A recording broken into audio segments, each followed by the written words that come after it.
So we are discussing learning from the atheists to fulfill your calling. Learning from the atheists to fulfill your calling. We're in a society where our belief is still called to question.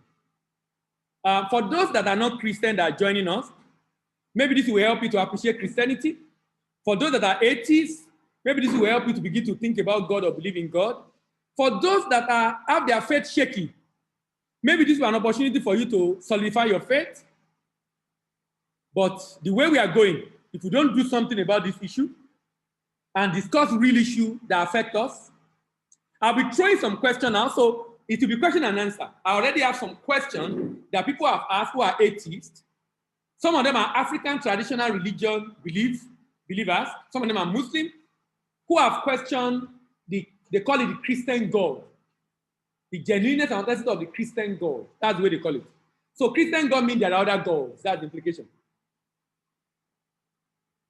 But there is this scripture that says, but sanctify the Lord, God in your heart, and be ready always to give an answer to every man that asks you the reason for the hope you have with meekness. Be ready to give an answer. Drop the link again. Be ready to give an answer. Be ready to give an answer. Be ready to give an answer. So what we are doing today is to give an answer. This series is aimed at answering questions of atheists and people who have their doubt about Christianity. And I will be shocked if you are shocked. There are people here who are Christian, who might even claim to be born again, but they still have their doubt about Christianity. And there's something wrong in that. Because if you don't find answer to that doubt, your children will ask you. And if you can't answer, of course, they're already becoming atheists today. There are a lot of teenage atheists in Nigeria today.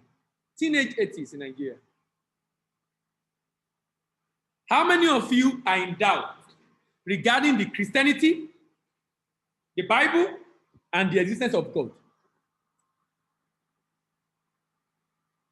There's a big challenge in our society today. Many Christians and even pastors' children and some former pastors are becoming atheists simply because of the questionable version, the questionable brand of the gospel we have embraced that only think about heaven with no impact in the society, despite the fact that Jesus said, let your light so shine before men that they may see your good works and glorify your Father which is in heaven. Let your light so shine before men that they may see your good works and glorify your Father which is in heaven.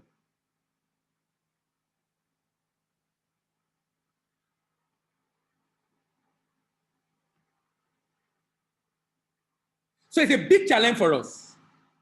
Some of them become atheists, live in church. Some of them become agnostic. Agnostic says you can't understand God. There's nothing like it. Atheists say there's no God at all. Agnostic said you can't even, there's no a sense of saying you are trying to understand God.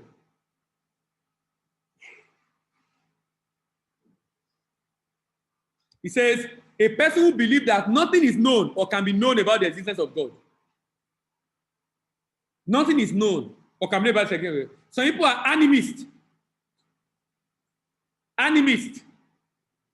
Attribution of a living soul to a plant, to an inanimate object, to a natural phenomenon. That's what happened in African traditional religion. Idol worship. Attributing the characteristics of a living soul to an animal, to an object. Animist. A lot of people are animist. Animism is a big challenge in Africa. Let me ask you a question. If the God we believe in Africa is so powerful, how were we colonized with gunpowder? How were we colonized with gunpowder? The gun they used to colonize us is no more an implement of war now in today's world. How were we colonized with gunpowder? Why is it that, talking to those people that have been in African traditional religion now, why is it that those power did not affect those in women? I had the story of how they took over Benin Kingdom. You know, Benin is known for a lot of traditional religion. If I understand, almost every family in Benin have one idol they are worshiping. But you know what?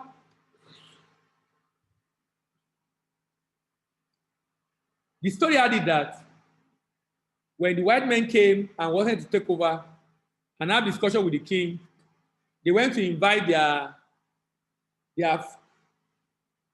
warrior, I mean, what they call them, to come and fight and oppose the people that want to take over their land. And they said, when the white man speak, they will speak. The white man will ask the interpreter, what are they saying? They are saying that we can't take over. They are not agreeing. The man carried gun. Boom! Oluode fell down and died. The king had to negotiate immediately. And before the white man came, because he gave them time, they've done a lot of sacrifice with human. In fact, the one they did in Jebu was they used, how many virgins? Tens of human beings were sacrificed to power to fight the same place that these people are going to enter from. The white man enter, nothing happened.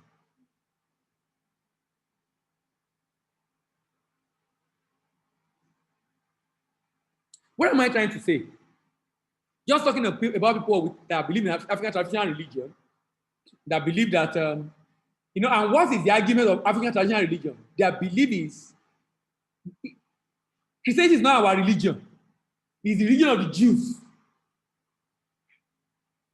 If someone asks you that question, what will you say? Who wants to answer that? Someone says Christianity is not our religion. Our religion is worshiping Amadioha, Ogun, Shango, Oya. That's our religion. Our religion is not. So what will you say? Your son came and said, or your brother, and said,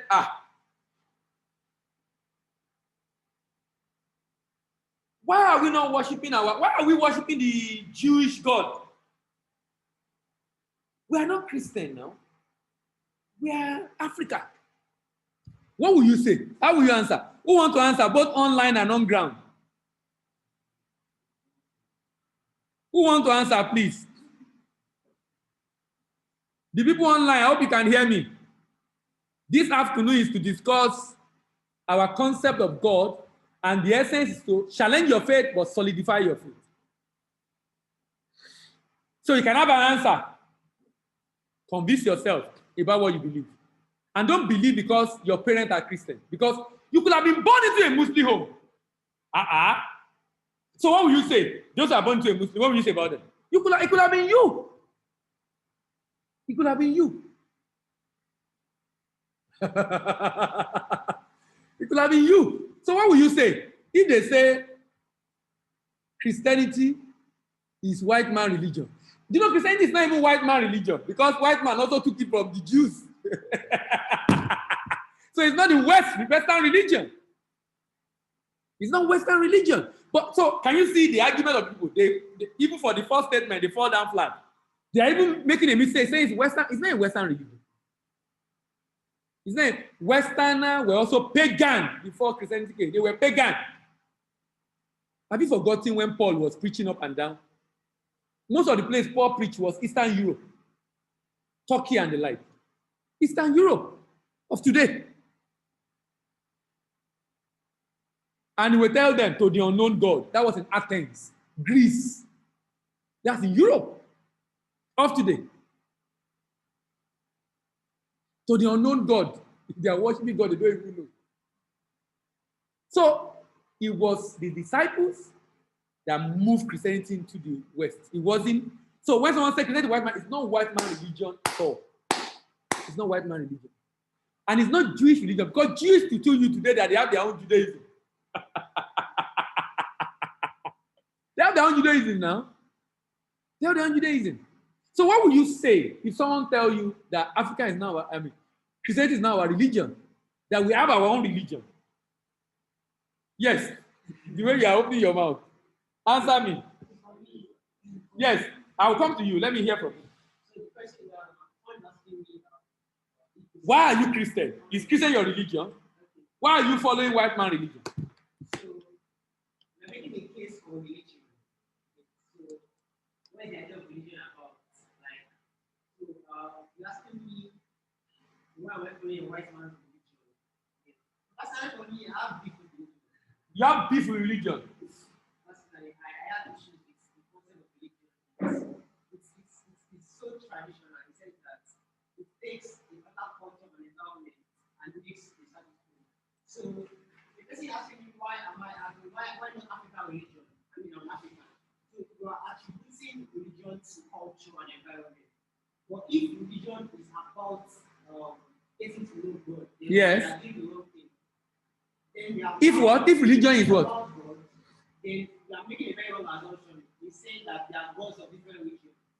Because that means you believe in the polytheist worldview. Those that believe in many gods. So when we start talking about religion, the concept of environment, instead of looking at the concept of one God. So for me, personally, why am I choosing the Christian religion? So for me, I believe that based on my research and of all I've learned so far, Christianity, or rather the Christian worldview, has the closest expression of God in reality. So we have historical documents to support the capitalization. We have historical facts that show that Jesus Christ lived on earth. We have historical backing that show that Jesus Christ died and the way he died. So this is not just assumption or just because it was written by inspiration. But we have facts, we have institutions in the United Kingdom that can bring out parchments from transmission of Victoria. So with all this information, I look at that and I compare it with Islam. I look at Islam historicity. I look at Islam from the time of Muhammad, based on the sacred document. So I'm basically logically comparing these different religions. See, okay, aside from its validity, in its actualization, what this religion is saying, is it true in my time? The next 20 years, is it true? Is it true all over the world? So if I'm going to say I'm going to be an African tradition, or you want to be an African traditional religion worshiper because it's where you were born, that means you cannot expect that person already does not believe in one God. Doesn't believe in one God. So for me, I think that's basically what I see it. So we should I'm able to not just accept it. In fact, I can't accept it because it's it. Because I've seen reasons why, and that's exactly some of them I mentioned. Any other thought? Yes. First and foremost, what I would say is the fact that the expansion was influenced by God. Expansion of what? Of the Christianity, like the main one, was influenced by God. The Acts of the Apostles. But during that time, I think. Can you put on your mic so that people can hear online?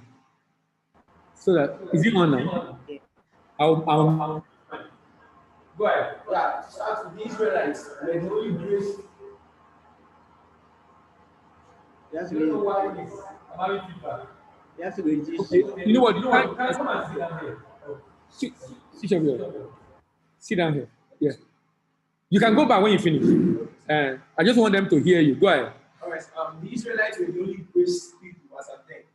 Starting from Abraham, God has promised and told him that he's going to bless his seed. So God has been dealing with the Israelites right from the time. And back to the New Testament, when Peter fell into a trance, and then God showed him a vision, telling him, he saw in a trance 4 beasts, beasts. And then God was trying to tell him that he should catch the beast and then eat it up. And then he was telling the Lord that he cannot because he has not eaten any unclean thing. Now, God was trying to make him a proverb in that trance. So it was later when the 2 guards that the Lord sent from the Gentiles, when they came, that was when he got the revelation. And then when they go to their place, they now preach the gospel to them because they were Gentiles. Those ones that they were not circumcised. They don't know about God. In fact, they were serving an unknown God. It was I think the chief Gentile. Cornelius. Exactly, sir. So from there, the Christianity, the main part of the Christianity to serve the only God, the living God, which is God Himself, is the main Christianity. No, you are saying main Christianity. The people are they are not even accepting Christianity. Yeah, now, look at you made a statement. You know when you are trying to raise this argument, you made a statement about Peter falling into trance. So, and you talk about Jew as a special one. Why is God, if this God is God of the world, why is He choosing the Jew? Yeah, why is He not choosing India? Why is He not choosing America? Why is He choosing? Why is He not choosing Africa? They were finally graced, actually. No, why did He choose the Jew? Yes, now where is it? You mean because He chose them? That's why they were graced now. I just said that what? Abraham. Why did He choose Abraham? That's what I'm saying. Now why did He choose Abraham? Why Abraham? Well, according to the Bible, because Abraham. No, you're not getting the point. Okay, sir. According to the Bible, yes. Yeah, because Abraham had faith in God, and his faith was counted as a righteousness. So you think no other person have faith in God? Like during his time, before their covenant, why did God chose him before He gave me covenant? Man? He chose him before He gave me covenant. Eh? Hello, sir. Yeah, Theophilus, 1 minute. I'll come to you. Yes. Okay. Go ahead. Uh-huh.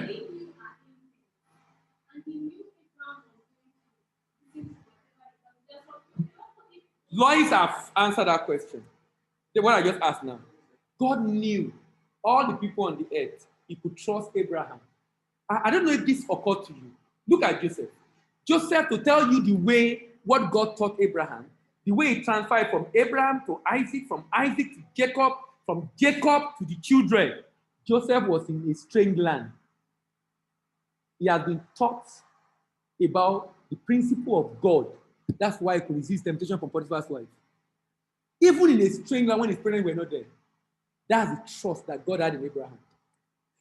He could have had that trust in anybody, but at that time was Abraham he had it in. And that's very important for us because he chose Abraham. He could have chosen some, and they were not Jews when He chose them. They were not Jews, though. They were pagans when He chose Abraham. So, and He could have chosen any other person.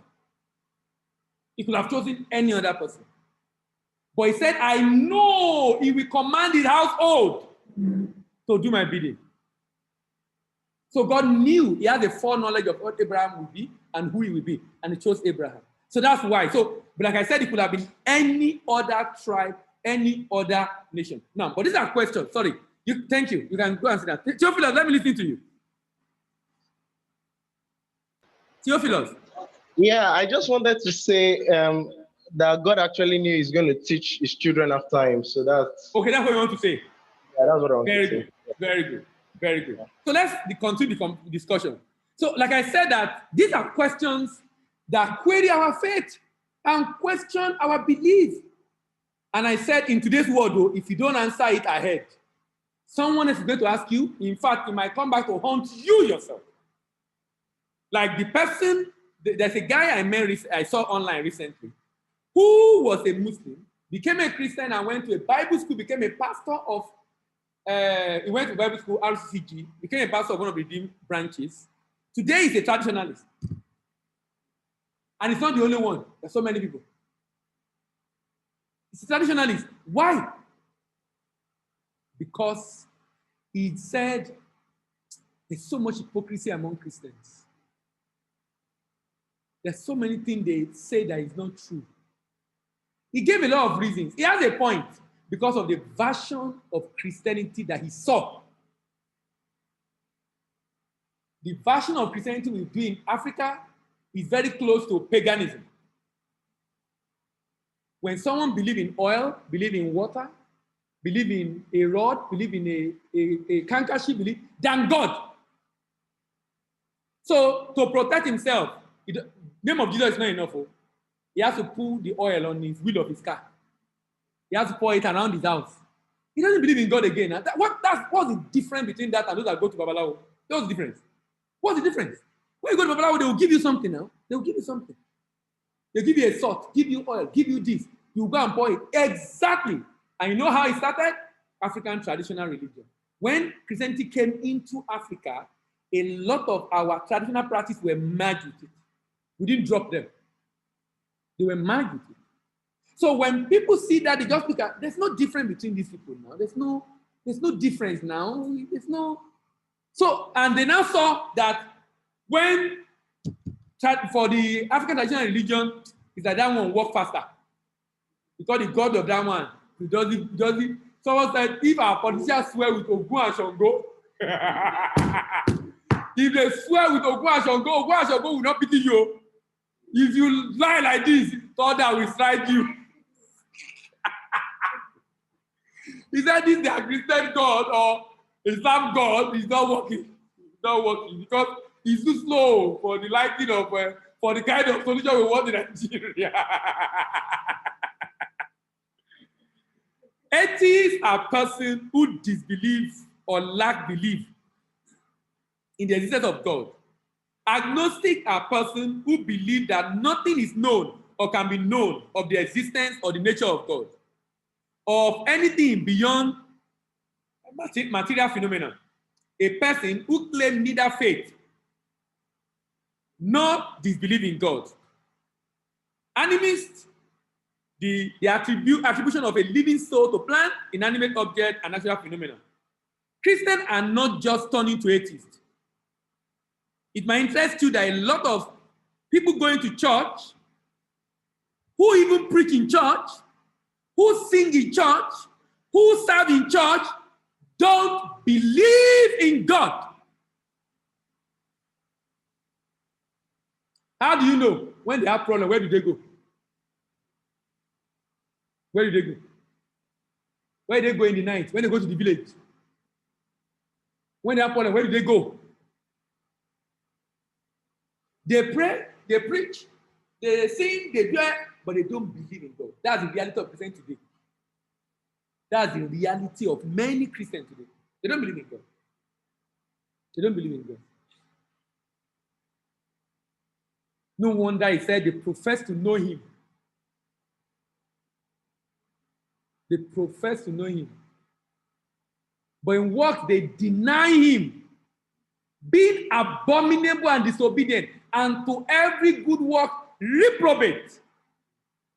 They profess to know him. But they don't believe in him. How do you know they don't believe? When there are issues, how do they see it? For many, Christianity is transactional. Transactional. Give me, I give you. You don't give me, I don't give you. That's what led to seed sowing. Sow the seed so you can get a job. Sow the seed so you can get a car. In fact, some people, they have 1,000 seed, breakthrough seed, $1,000 breakthrough seed. I wish I got those things before coming so I can show you on the church website.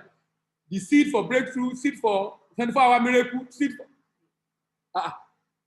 Oh my God. This is what makes people to become... Because when people saw that seed, nothing happened. So I say, I can go with the guy, you know, scammer, I will be for you there.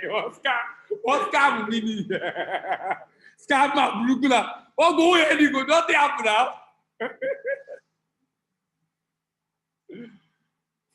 Won't go any.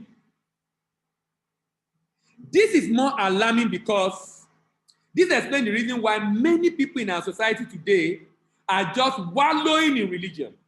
This is because many of these people have doubt and concern about the concept of God. Please note that this program is not aimed at indoctrinating people, but rather to challenge you to think about what you believe. Please do not close your mind at new knowledge about God because it is not in the Bible, because the Bible did not contain all that there is about God. The Bible is the word of God, but it does not contain all that exists about God. In fact, no book can contain all that you need to know about God. No book. Because it's so vast. What we know about him is so minute. So minute. What we know about him is so minute compared to what he is or who he is. Just the way the earth we are in is so small compared to the universe. We are only in one of the galaxies, Milky Way galaxies. Do you know how small earth is in that galaxy? And do you know how many galaxies exist? Oh. Maybe there are other people who exist in other planets that we don't know. Be laughing. Maybe there are people exist that you don't even know. People have said that there are aliens. There are aliens. As in, some people are existing somewhere that the current Earth, as presently constituted with over 200 countries, we don't know. But they exist and they are developing also and growing. Is that what? That's it. I even understand Russia and US are privy to some of those information, but they're not sharing it. And Israel, they're privy to it, they're not sharing it. They call them aliens because they are not part of it.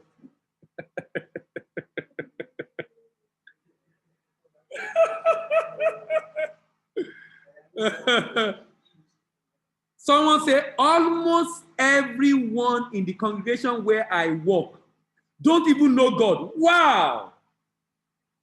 They just come there as a means of getting together with people. Interesting. Interesting.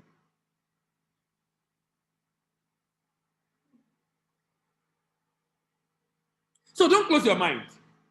The challenge of atheists is their limitation, and because their decision to be atheist is based on information that is available now. And that's why it's dangerous to be an atheist. Because the reason why they are atheists today might change tomorrow, because facts of science keep changing. But they have taken a decision that might determine their destiny afterwards. When the facts change, they also change because they are now more informed. That is why being an atheist can be dangerous. This is because they cause people to believe that there is no God today, but with a possibility of themselves changing their position tomorrow. So what happened to the people they have deceived or they have misinformed? Most atheists don't have problem with God, but rather they have problem with the concept of God being presented to them. The God that tells you to go and pray on the mountain for 30 days without working in order to get a job. That's not the God of the Bible. That's not the God of the Bible. That is not the God of the Bible. The God that encourages laziness for you to get something for nothing, that's not the God of the Bible. That's not the God of the Bible. But that's the God they are presenting to people, that because you go to church and get a water, that water is a miracle water. So now, we're at the end of the year now. We're at the end of the year. So many programs between now and end of, so many programs. So many programs for the new year. All the programs last year, nobody saw Corona. Nobody saw Corona. And even all the predictions and prophecies, nobody predicted Corona. That's to tell you that something is wrong. Now, let me now tell you, those are the things that strengthens atheists. Because you just say, these guys are just deceivers. Why? Because all that we present does not add up. It doesn't add up. So it makes them, in fact, for every time we claim anything about God, we strengthen them. We strengthen their opposition. We strengthen their doubt. Like a pastor coming up and predicting that Trump will win. Now, Trump has not won. He has strengthened himself. Deceiver. Deceiver. I'm serious. Deceiver. Deceiver. So you make them, you solidify their position that you are wrong, they are right. So they don't have problem with God, they have problem with the concept of God. They have issue with God. That is, they are not interested in development of mankind. The concept of God we present is a God that is not interested in the progress of mankind. When we present a God that doesn't believe in advancement of technology, that believe that 5G is CCCs, No, when you present that kind of God to an atheist, how does he see you now? How does he see you? When you just present ordinary technology advancement as Antichrist technology, how do you want them to see you? You just say these are a bunch of jokers. In fact, every time we act, we strengthen the position of atheists. We strengthen it. We make them to disbelieve God the more. And those people, God did not send them. It's easy to know when anybody doing things that's against the Bible, it's not God that sent him, he's doing his own. If a church is saying people must die, enemy must die. So the people are now asking themselves as an atheist. You know, there's some atheists they are humanists. They believe in the advancement of the cause of mankind. So they are not asking themselves that, they that don't believe in God, they are for the good of mankind. How can you say you believe in God and this God you are praying that God should kill people? They can't get it. They can't understand it. You make them feel, this your God must be very wicked. I don't want this God. Even though Jesus' brand of Christianity says, love your enemy. Bless them that curse you. Do good to them that despitefully use you and persecute you. But we will rather pray for the enemy to die. Thank God the enemy is not dying. Because if the enemy is dying, they'll just say, God, let all Nigerian people die. I want to be alone in Nigeria. So people will pray for everybody to die. Oh my God. If God will never answer that kind of prayer. But you are painting a picture before the atheist. And you are making him to see God as being involved in senseless killing. They believe that God has issue with interests of the human. They believe that God is too emotional, that God kills senselessly, that God only solves spiritual problems, but does not solve economic problems.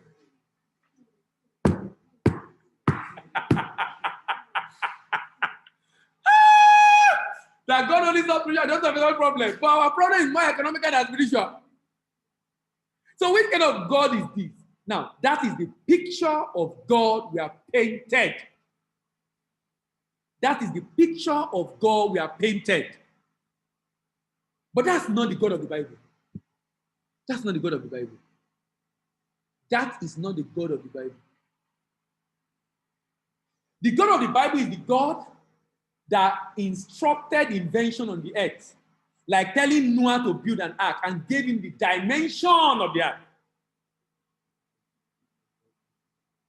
So someone said, God created the maritime sector. That is the God of the Bible. That is the God of the Bible. That is the God of the Bible. Not the one that we preach. Not the one that we preach.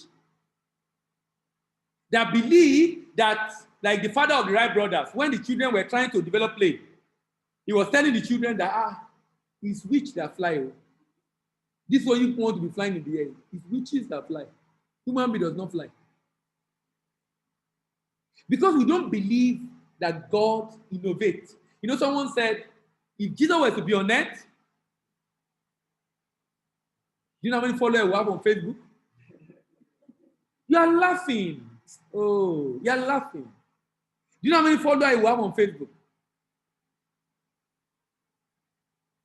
Do you know how much he will use technology? If he was to live at this time. If he was to live at this time. So why is it that we present a God that does not embrace technology? That we attribute every evil, forgetting that everything that is good, devil will pervert it. Devil will pervert it. There's nothing good that devil will not pervert. So don't tell me this one will lead to this. There's nothing good that devil does not pervert. So you can't say because of that you will not use it or do it, or you can't say it. The SU movement did it, but today SU is no more. You know why? Rule have a lifespan. Rule have a lifespan. If that rule is not based on principle, as circumstances are changing, the rule will not hold water again. But if it's based on principle, it can adapt to every circumstances. So they have issue with the Christian God, but they understand that there is a transcendental energy that controls the affair of the earth. Atheists want to know God. They want to know who God is. They are asking, what is the gender of God? Does it have a gender? Which race does it belong to? When does it start? And where does it end? I've only done my introduction. I've only done my introduction. So let me start with my first question. Who is God? Who is God? Who is God? Yes. Who wants to answer both online and on ground? Who is God?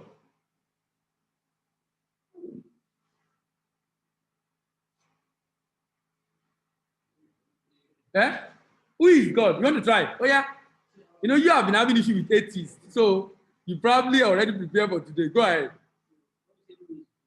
Who is God? Who is God to you? So when you grow up, when you were growing up, they introduced to you the concept of God. So I'm asking you, this God, you believe, who is this God? To you. So don't define it for anybody. Your own idea. Go ahead. So for me, I see God as the creator whose existence is in himself. So he's the only, he's independent of any other being. So for me, he's the creator of the universe, the heaven and earth. That's the mindset I have. God, creator of heaven and earth. Yes? Any other? You know why your concept of God is important? If you don't, the way you see God, the way you relate with him, you see God as the man only seated in heaven, waiting for people to judge at the end of life. Why are you laughing now? Leave your concept. So the only thing you know is that he's just there to be looking for people that will kill them and judge them. So your concept, I'm serious, the way you relate with God determines your concept of God. The way you relate with, the way you understand God will determine the way you relate with him. Yes. Who else? You want to speak? Why now? Who else? Anybody contributing online? Who is contributing? The concept of God. Yes. Yes, Favor.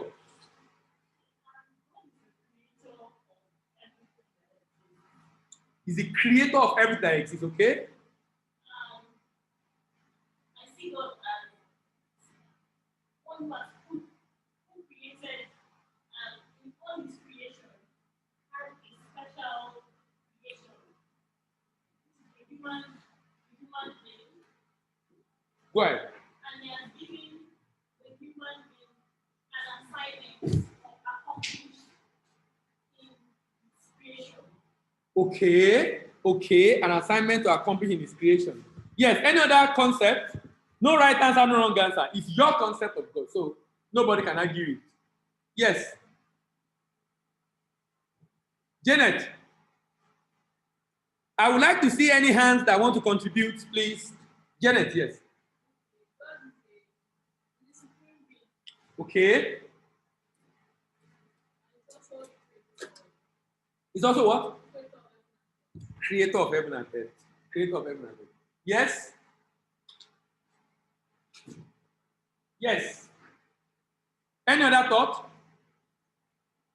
Yes, someone is dropping a comment here. He says, kill you.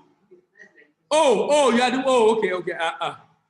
To me, God is the creator of the universe and is also an enigma that cannot be completely understood. You are very correct. But has chosen to share himself through his son. I love faith concept. He has chosen to show us just a part of himself through his son and through the spirit. Just a part of himself. You can't know everything about God.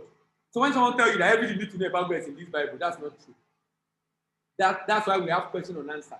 So you might ask me personally, I won't be able to answer. And that's okay. I don't have any issue with that. You just help me to go and do more research, basically. Just go and do more research, basically. Yes. Well, God to me is a God I need to serve in order to live in this world. I am nothing without him. Because the fact is, when I'm to trace back to creation, we were not created or extracted from the land. Our body was just created from, was extracted from the land. But our spirits was directly from God. So in order to live on this planet Earth, I need him. I love that.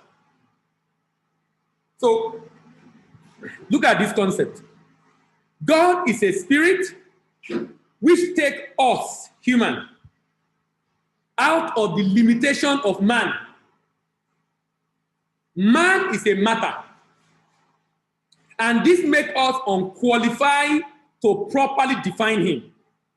We can't properly define God because we are limited in our understanding. You know, you see some words used in scriptures. People will talk about it. And why is God like this? You know, there are some words that the writer used that they don't have any language to express it. That's the only way they can write it. But that word does not properly define the person of God. But they still have to write it anyway.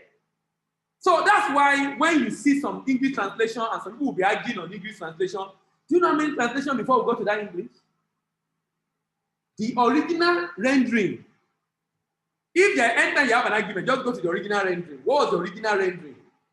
That should be more important. Anything there's an argument, just go and ask what was the Greek word, sentence.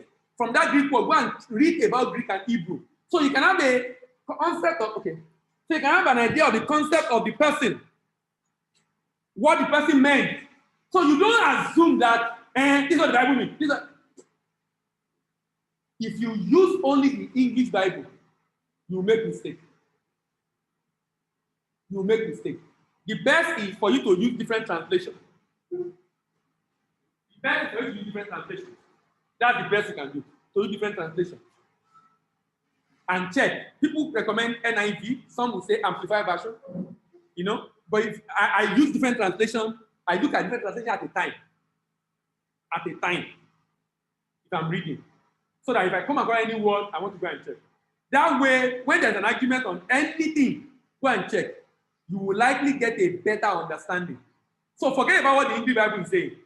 It's just like looking at Yoruba Bible also. There are some translation issues with Yoruba Bible. They are not removing the essence of the scriptures, only that it also means that you can, there are some arguments, because some people, when they argue, they are looking at English Bible and they will argue like that's the way it was written in the. They don't even consider the possibility of likely, because you know these words, right? Words, in fact, some other languages are more robust than English. Let me tell you Yoruba, for example. In Yoruba, if I'm talking to this lady, if you are not here, you won't know if it's a lady or a guy. If it's Hausa, if you are not here and you are hearing the word, you will know if it's Hausa, if you're a lady or a guy. There are words in Hausa that depict women, and there are words that depict men. Apart from he or she, in English, he or she, him or her, it's more than that in Hausa. If I'm greeting her now, my name is Sunanki. What's your name? Sunanki. If I say it to a guy, my name is Sunanka. So if you are not hearing, you know Sunanki, Sunanka. You're not here, you just hear me, you know it's a lady I'm asking her name. You know it's a guy. Now, that's very how robust Hausa word is than Yoruba. I don't know much about Igbo. And that's the way language is. Some language have some very robust part of speech that makes it a lot more to convey meaning. Some are limited, but we still have to translate anyway to be able to propagate the gospel. So you can't argue based on what a particular translation said, which is in English. The fact that cannot be corrupted, the fact that he put spirit, the fact that we cannot put spirit in the lab does not mean that the spirit does not exist. The fact that we cannot put spirit in the lab does not mean that it does not exist. Imagine an ant trying to define human being that will not be possible, rather, because that ant is too tiny in trying to comprehend human. That's where we are. We are even ants. We are smaller than ants compared to God. We are so small. Trying to comprehend, we are too small. Too small. So that we still have something about me we have not comprehended, that's okay. Why? Because of our what? limitation as human. Man is too limited to his 5 senses. Can you imagine? We only judge things by our 5 senses. We only judge things. A man that is only relying on his 5 senses to judge reality cannot determine the existence of a spiritual God. A man that is only depending on his own reality to judge things cannot fully comprehend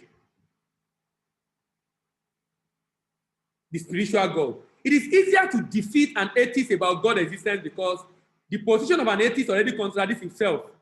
An atheist becomes an atheist because he believes in science, and science proves that God does not exist. But the same science told us that everything will continue in a state of rest, on a uniform motion on a straight line, unless compelled by an external cause to act otherwise. Newton's law of motion, first law.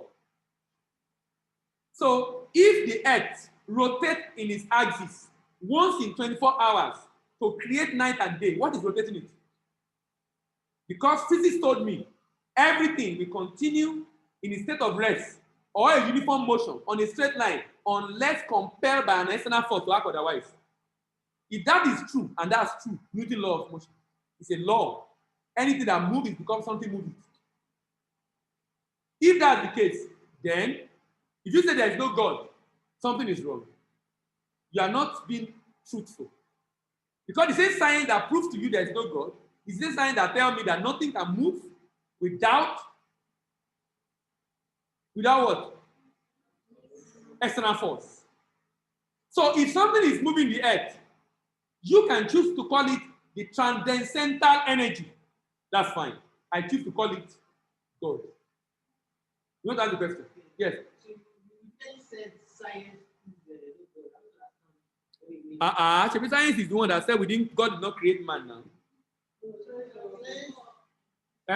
That will evolve now. That will evolve. The Big Bang theory. No, there are a lot of the people that don't believe in God. The science that back it. The same science shows there is God. I know I'm going. I'm not saying science have every reason to. Science have shown us in any way that there is God. Only that they choose not to call it God. No, they are just being. When you're hiding behind one finger, that's what happened to it. You're hiding behind one finger. Everything shows that there's something. The way the human being. Okay, I did anatomy. Some of us have medical background.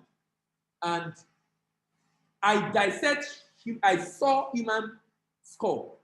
I saw the chest, and I opened the cage. And I saw the way the viscera, the organs were well arranged. Who arranged it? No, who arranged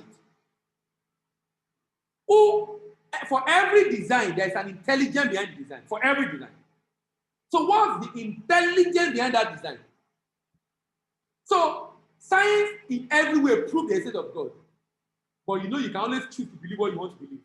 Especially when there are things happening around to show that, to convince you that, no, there's something about. That's why I said, a number of atheists believe in God, really. They only have issue with the concept of God that Christianity presents. They only have issue with the concept of God that Christianity presents. The creator must be more intelligent than what is creating. A creator must be more intelligent. Steve Jobs produced this tablet. The people that produce this table and chair, for you to produce this table, you are more intelligent than what you created. You are much more intelligent than what you created. The creator must be on a higher level and a dimension or reality than the creation. So an author is more intelligent than the book he wrote. An inventor is more intelligent than what he invented. A furnisher is more intelligent than the chair he made. So God that gave us life has something more than life. That is something much more superior to this life. That is why he is able to create life. He's able to create life because he has much more than life. So God is a spirit. He cannot be taken into the laboratory to be used as an experiment. and cannot be assessed and evaluated by a man that he created, who is just like an ant to him.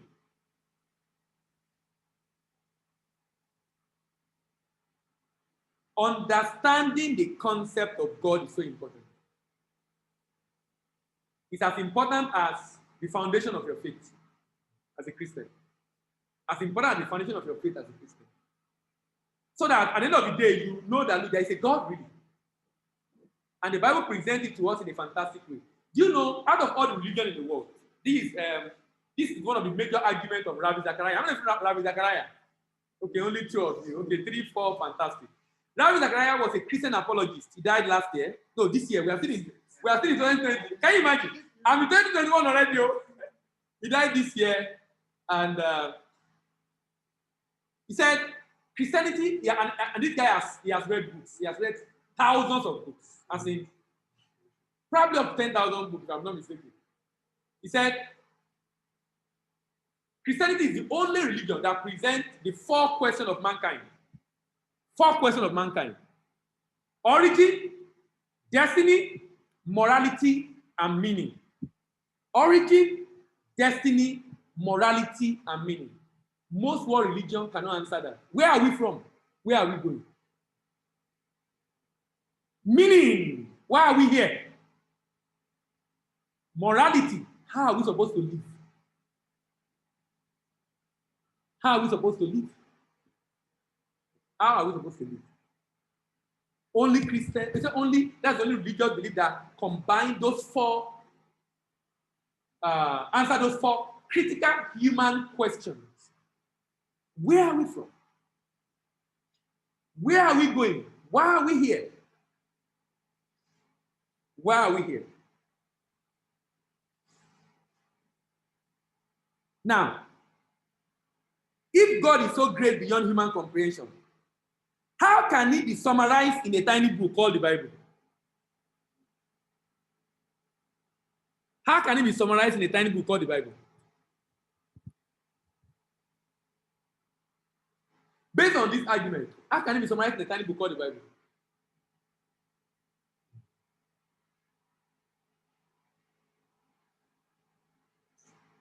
Who want to comment on that? Anybody online? Okay, you want to try? Okay, I'm coming. I saw a message online. I see God. Okay, John says, is John here now? You're the one that dropped it. Oh, okay. Yes.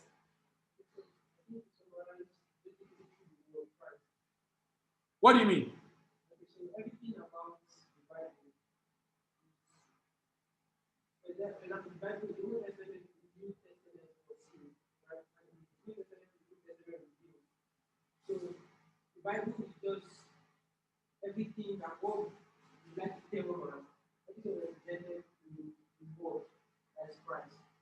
And Christ is like the center of everything. All the questions that we have about God, both the life and everything about God. I think the life of Christ is the sovereign of God. For us, what we can comprehend. So Christ giving physical. But you are not answering my question. Huh? I say God is so great beyond human comprehension. How can it be summarized in a tiny book called the Bible? I don't think it's summarized. Okay, so what is it? It's not summarized. It's only a picture of what is meant for us. Is that what? Only explain what is meant for us. So just like, okay, this is what your life is. This is what I want for you. Just take this. This is what I have to give you. I think the Bible is not summary of God, but it's the principle by which human beings are to live. So it's not summarizing God, or rather summarizing God's recommendation of how we are supposed to The live. New Testament said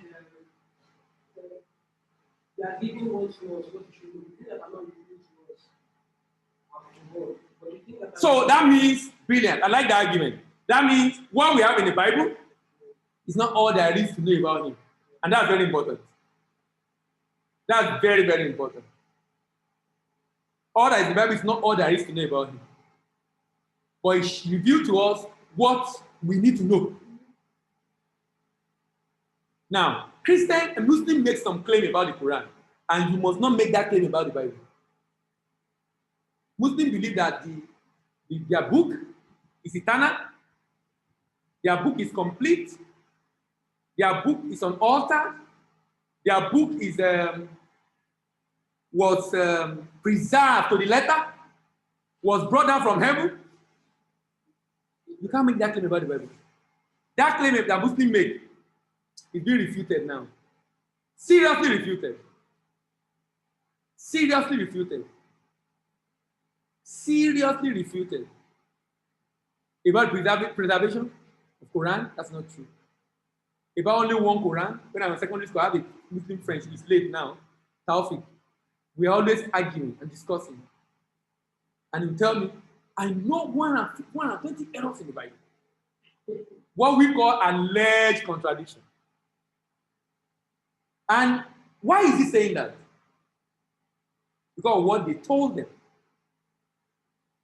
And then Christians were not researching more into Quran. Now that Christians are reading the Quran, they've seen, here or there, blah. And not just that, but there are even more versions of Quran. Over 30-something versions of Quran. I think so. You dropped it on WhatsApp. I drop it for you, yes, man. I see so many versions of Quran. So many versions. Not like, we have different translation of the Bible. Not translation, though. This one is like they are all in the same language, but they are different. You don't understand? They are in Arabic, but they are different. The only way we will make that claim is the word, the real word of God. The real word of God is not the paper. In the beginning was the word, and the word was with God, and the word was God. That word is complete. That word is eternal. That word is unaltered. That word is unchanging. That is the word that is not adulterated, not the paper. So the only way we can make that claim, but we make that claim in Christ, not in. Because if you read the kind of Bible I read, you will see some words that are missing in the old manuscript, but they fill in with a verb, an adjective, to complete the sentence, and they will put it in italics, which is a sign that they added. That's okay. It doesn't change the main message. It's just to be able to create a complete sentence. So you can't say the Bible is the people just trying to be spiritual and be saying that's not true. But those changes has not changed the central message of the scriptures, which is Christ. So let's look at this, the comment on the question I asked. Now, if you look at the galaxies where the Earth is found, the Milky Way galaxies, the Earth is so small in these galaxies as a very tiny fraction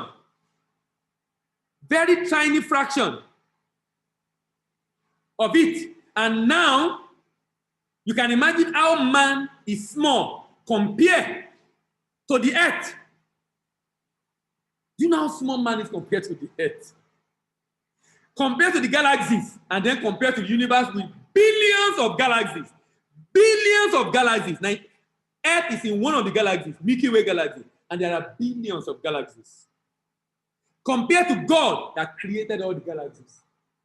Can you appreciate how small human beings are? Can you appreciate how tiny we are and how insignificant we are? This life that we breathe is the life of God in man. And that's what makes man to be a thinking man. Because the Bible says that, and he breathed the breath of life to them, and man became a living soul. That's Homo sapien, a thinking being. A thinking being. That's why it's a disservice when someone says, now I was talking to someone on one of the weeks. I think it was Faith that was telling me that he was going to a particular church on campus. You can't ask questions. You can't think. You can't say, why are we doing this? You can't ask. If you dare not ask, everything the man said is final. I said, run for your life. How can you be in a place you can't ask questions? Something is wrong, you can't ask questions. That whatever the pastor there says is the final. Do you know what that does to you? You can't think. But God said, come now, let us reason together. So how will you be in a place and someone is saying you cannot think? You know, I often say that the reason why Jesus taught some things he taught when he was on earth was because they asked him questions. He allowed questions a lot. In fact, do you know why he taught eschatology? Do you know what eschatology is? The study of end time events. Jesus taught it because of what? Question. They asked him questions in Matthew 24. And someone will now say, you should ask questions. You can tell me that you don't know the answer, that's okay. But to say that I can't ask questions, then I can't think, then something is wrong. Because you're supposed to be a thinking man. And that's what empowers you. The thinking is what empowers man to be able to manage and dominate the earth. So also is the Bible. God only put a little as necessary in the Bible to enable man to be able to relate with him and learn from him. To relate with him and learn from him, and learn of him rather, and live a meaningful life on the earth. So the Bible does not fully represent God, but it gives us enough for our own good. It gives us enough for our own good to be able to know him. The much in the Bible is the much we need to know to function on earth and to relate with him. To function on earth and to relate with him. To function on earth and to relate with him. I've answered this, but let's discuss it again. Why is it that God chose to reveal himself through the Jews and not Africans? Can someone remember? Why is it? And I said that's the reason why people don't believe in the Christian God. They call him the Christian God. Why? They believe that he's the God of the Jews. He's not the God of Africa. Africans have their own God. Because they believe in many gods. So why should people believe in the Christian God and not in the other gods? Or, back to the question, why is it that God chose to reveal himself through the Jews and not Africans? Sorry, let me take some comments here.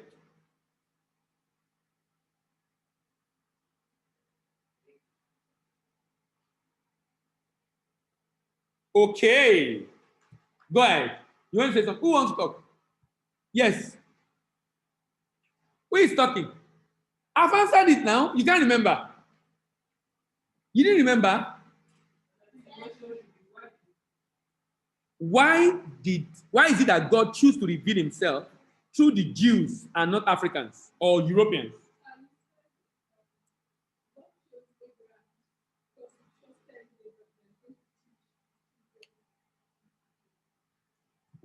And that he could have chosen any other person whom he deemed qualified. He could have chosen another person whom he deemed qualified. So it's not like because God chose Abraham, then God is the God of only Abraham. Or God is the God of only Jews. Or God is the God of only Jews. It's very important for you to know that everything that God does starts like a seed. God created a prototype. So he has the whole world in his mind before choosing Abraham, but he needed a model to show the world. Every product you see today starts with a model, a prototype that has been tested and trusted before they started producing all the others. A very big thing started in a small way. The Jews were called out of Mesopotamia, which is from Persian civilization. From this one man that came out of Mesopotamia, God created the Jews race. So Jews are new and not as old as Chinese. The Chinese were a lot older. The Jews are new.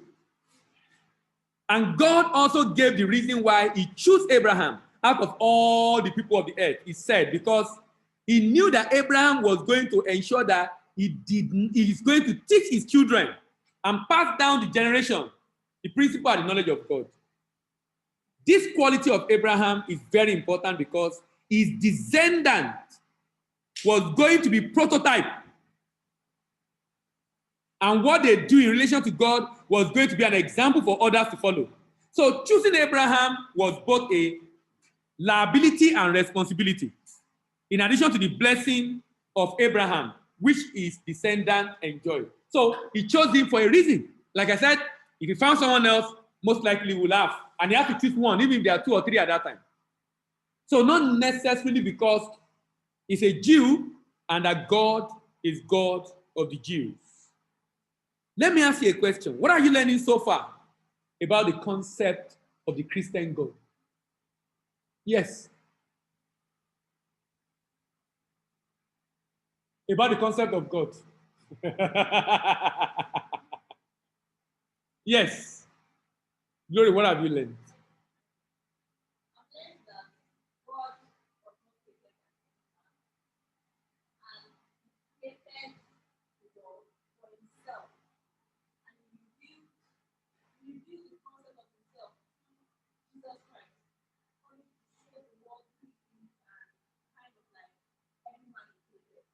To live, yeah. Jesus is a prototype for us. And that's why anything you see in the New Testament that contradicts New Testament should not be taken seriously. Anything. Anytime Jesus does not emphasize, it's not worthy of emphasis. Anything. Jesus is the prototype. He came to teach us how to live the best kind of life. We don't know how to live. But he lived by a principle of love that is amazing, that someone will die for others to be saved. And that's a good example for us. And that's another unique thing about Christianity. In other religions, do you know the founder of those religions, some of them even pray for their sin and confess their sin.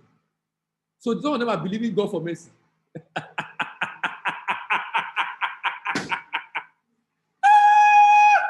Lord have mercy. They are believing God for mercy. Can you imagine? And someone is going to follow someone who doesn't even know where he's going. It's interesting. No wonder they fought against the resurrection of Christ and put out there another narrative to say that it doesn't resurrect, because that would have been too much strategy to bear. He was birthed miraculously, then he left miraculously. So there must be a controversy around him so that he will give room for other religion to spring up. Now, some atheists are of the opinion that why does God have to go through very hectic way to be able to reveal himself to humanity? He is God now. Can't he just do it other than going through the long route seen in the Old Testament? Why does he have to go through that long route of the Old Testament? How do we ensure that this God of Jews is not like any other paganist God, another tribe and race of the world? So, let me tell you the argument of atheists there. You said that who are those that say New Testament is the shadow, Old Testament is the shadow of Old Testament is New Testament revealed, New Testament is they know that said that. So why does God have to go through all those stress?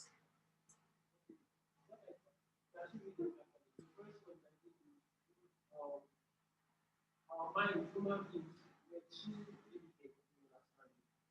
For example, when God moves, we have the idea of people, we only need that Father Abraham moves.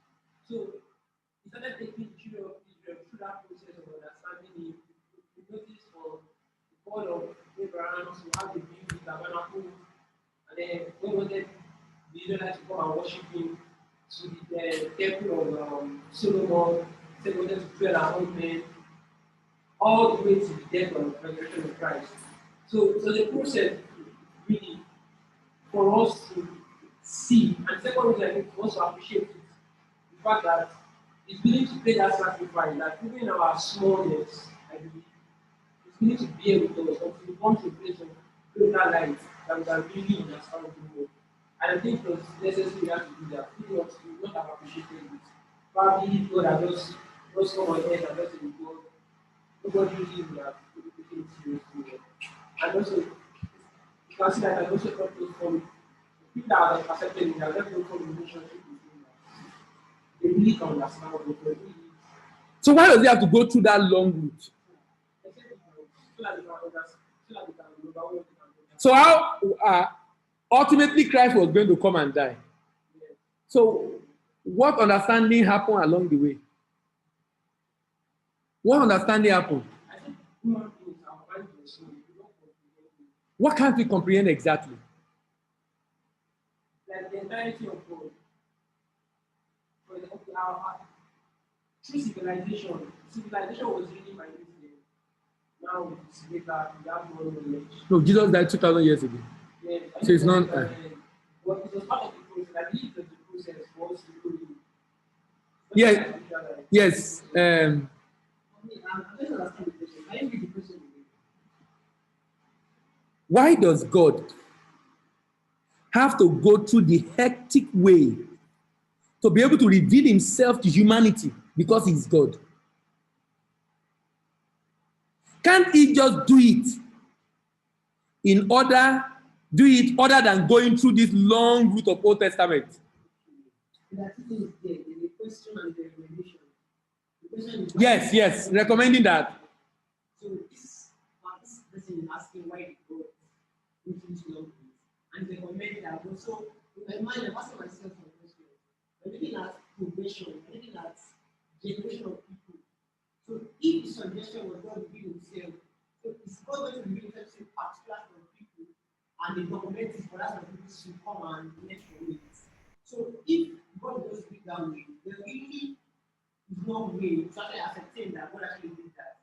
The reason why we can ascertain is because we can go back to history line, look at this hectic process, and learn from each part of this hectic process. What was the objective of the hectic process? Now, for example, if we put this in context now, we're looking at God revealing himself to man. Right? So we're asking ourselves, how did God reveal himself to man? Or I think about the case of Jesus Christ. I mean, so we're asking, so that basically, I just now read that in context so I can take perspectives. So we're looking at, okay, how did God reveal himself to man, now through Jesus Christ? So what was necessary for Jesus Christ to come? So that's the question about your mind. What was it for Jesus? Why did Jesus have to come at that time? Because if you look at, like what you said, like what was said about civilization, there was a progression. Like from the medieval age, from the stone age, there was progression, and human beings had those kind of differences. So if you're looking at God revealing himself, it has to be in such a way that across that timeline, you can actually say, it's not, I'm not saying it's visible. Like Why is it not visible? Solution that God, Why is it not visible? that God just reveals himself to us without going through a process. Why? Because the reason is one with a logical thing that if God just wants us to, if God doesn't want us to believe without thinking, then we have done that.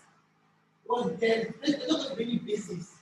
Like God, let's assume that in our time, there was a revelation, let's say one crazy kind of demonstration, and I'm God, yes, this is who I am, it's going to be ridiculous. So there has to be a foundation. Which foundation now? You are the law. Okay. The law says, the law prescribes some things. Why does he have to go through that before eventually Christ came? You are saying a basis. This is very good. So the question is actually good. Now you go the aspect of the law. Because you are not specific, you are just saying process. I gave you an example now. Sir, Theophilus, yeah. Theophilus, I will come to you 1 minute. I'll come to you. Yes, let me hear from Glory. Yes. Yes. The process of the Bible is to disprove to men that there is no other way. This is, we have tried this. Man fulfilled. We have tried You are complicating matter. Because that means that, does it mean that, that means he's doing trial and error. Eh? It's the only way that you will be saved. He wants us to see it for ourselves. We have tried to do this one, we work. I didn't want to give it up. No. Of course, there won't be the clean answer. I mean, I love the way we are coming up with it. Yes. I love this argument. The fact that probably trying to show that what won't work until it does what work. Hmm. Yes, Favor.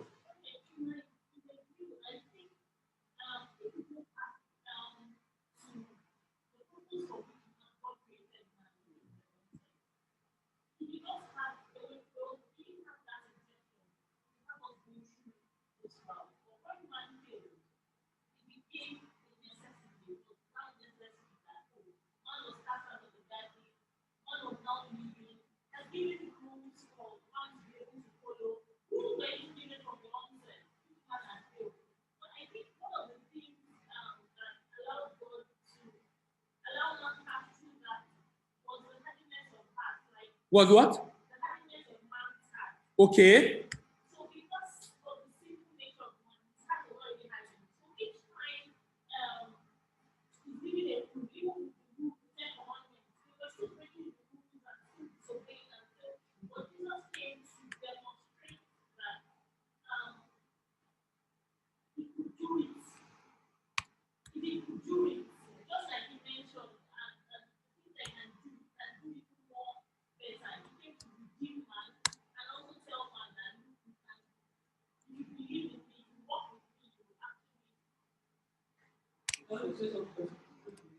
Yes. No, hold on. Let me listen to Theophilus. Theophilus, go ahead.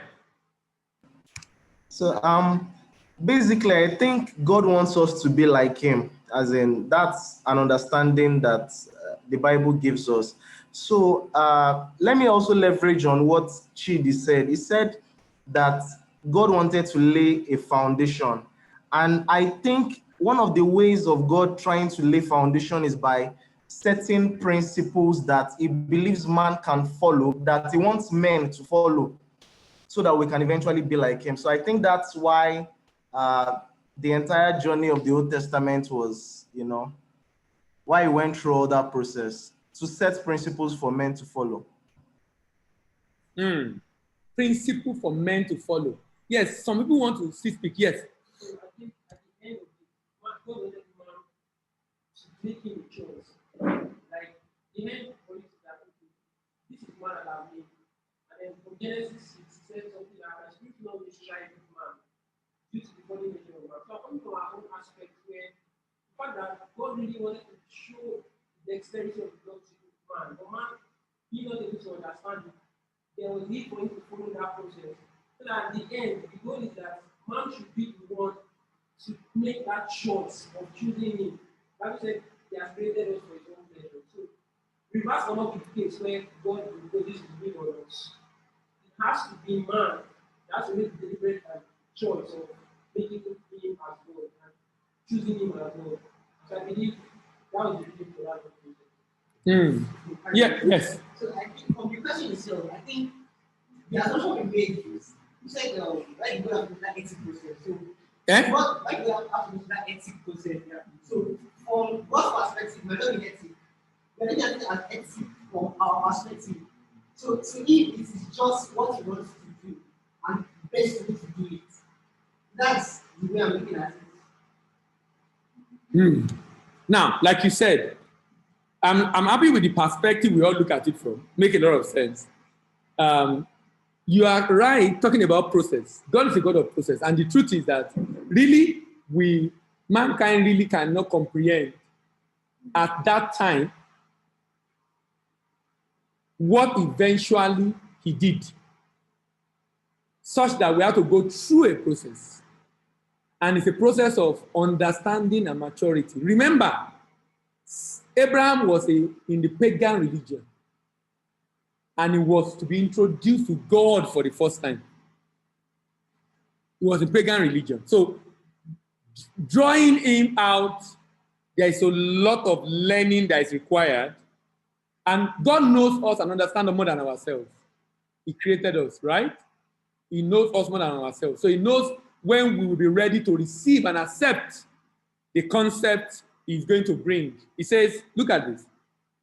What you need to first understand is that Jews, that is Abraham, was initially pagan, just like any other nation, who were formed after the scattering of the Tower of Babel.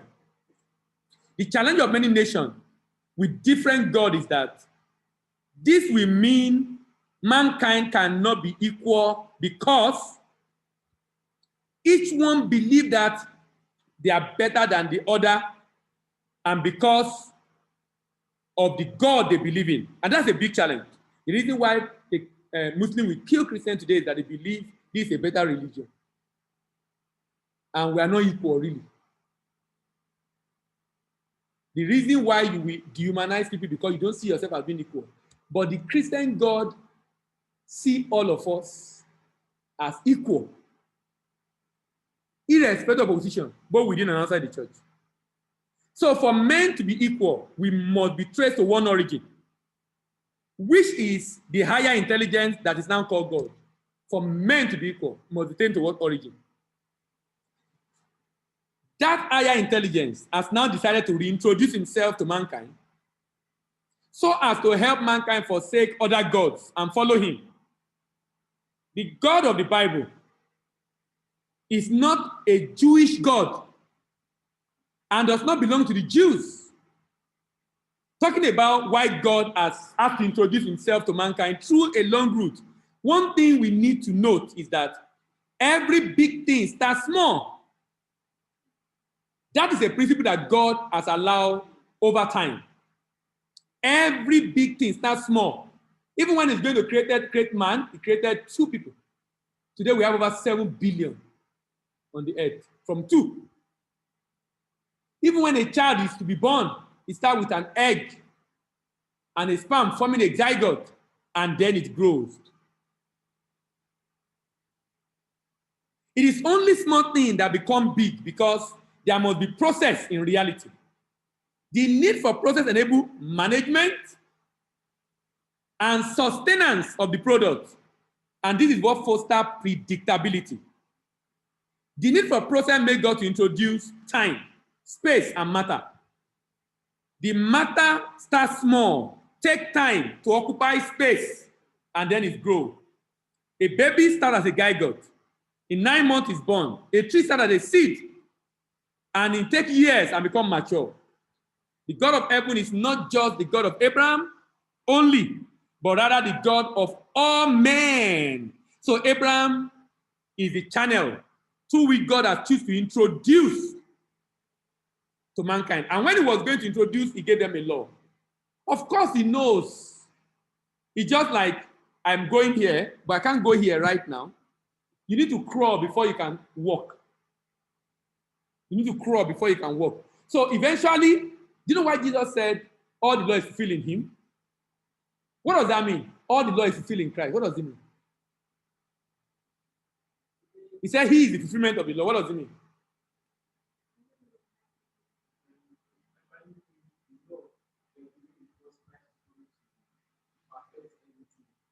And so what does it mean? He is the fulfillment of the law. What's the implication of that? Some people are talking here now. Is it? Yeah, because yes. Something that means even the Lord, everything that He commanded and everything had to point back to Him. So it was God wants us to obey that law. He gave us the law to obey, right? And Christ said, he is the fulfillment of the law. What does that mean? That means Christ is the law. He's the fulfillment of the law. What does that mean?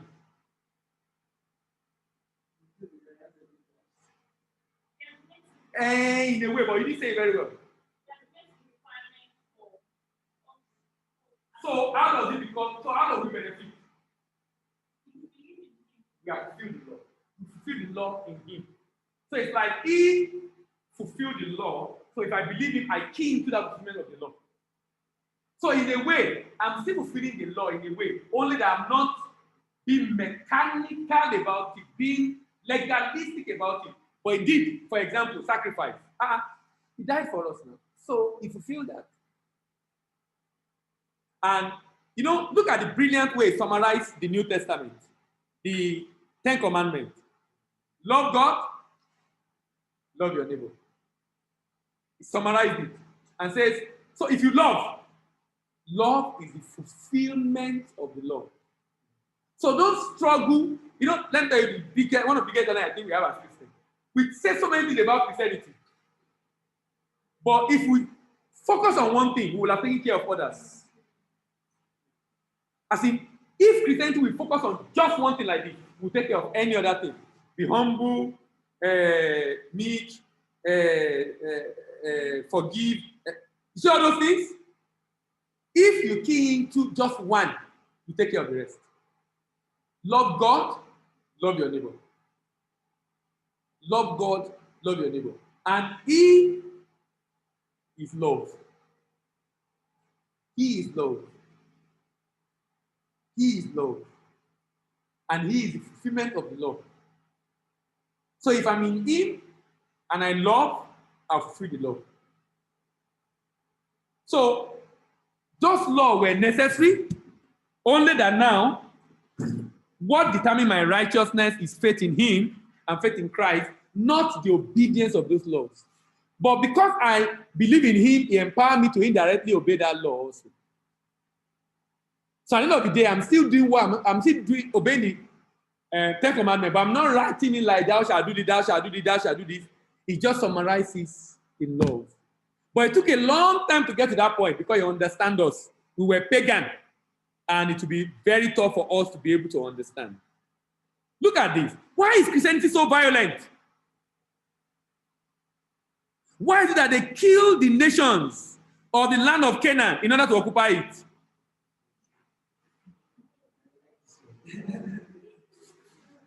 Why is Christianity so violent? Anybody online that will answer that? These are the questions the atheists ask us. You said what? Oh, okay. So when people talk, I will revibrate it. Okay, no problem. But if you want to talk, if you can log in online, you can also help us log in. You can log in and talk and switch off your data. Or you can come around to the front to talk. Yes, but I think that's a brilliant and that's a good submission.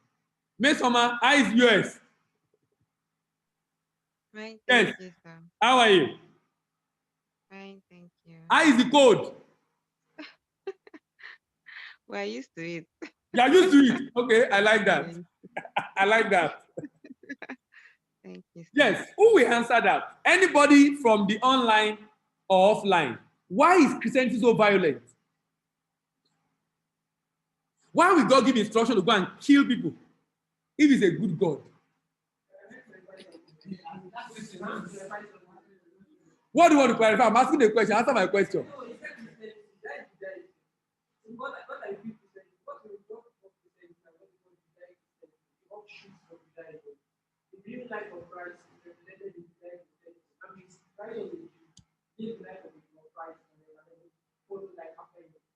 But God instructed them.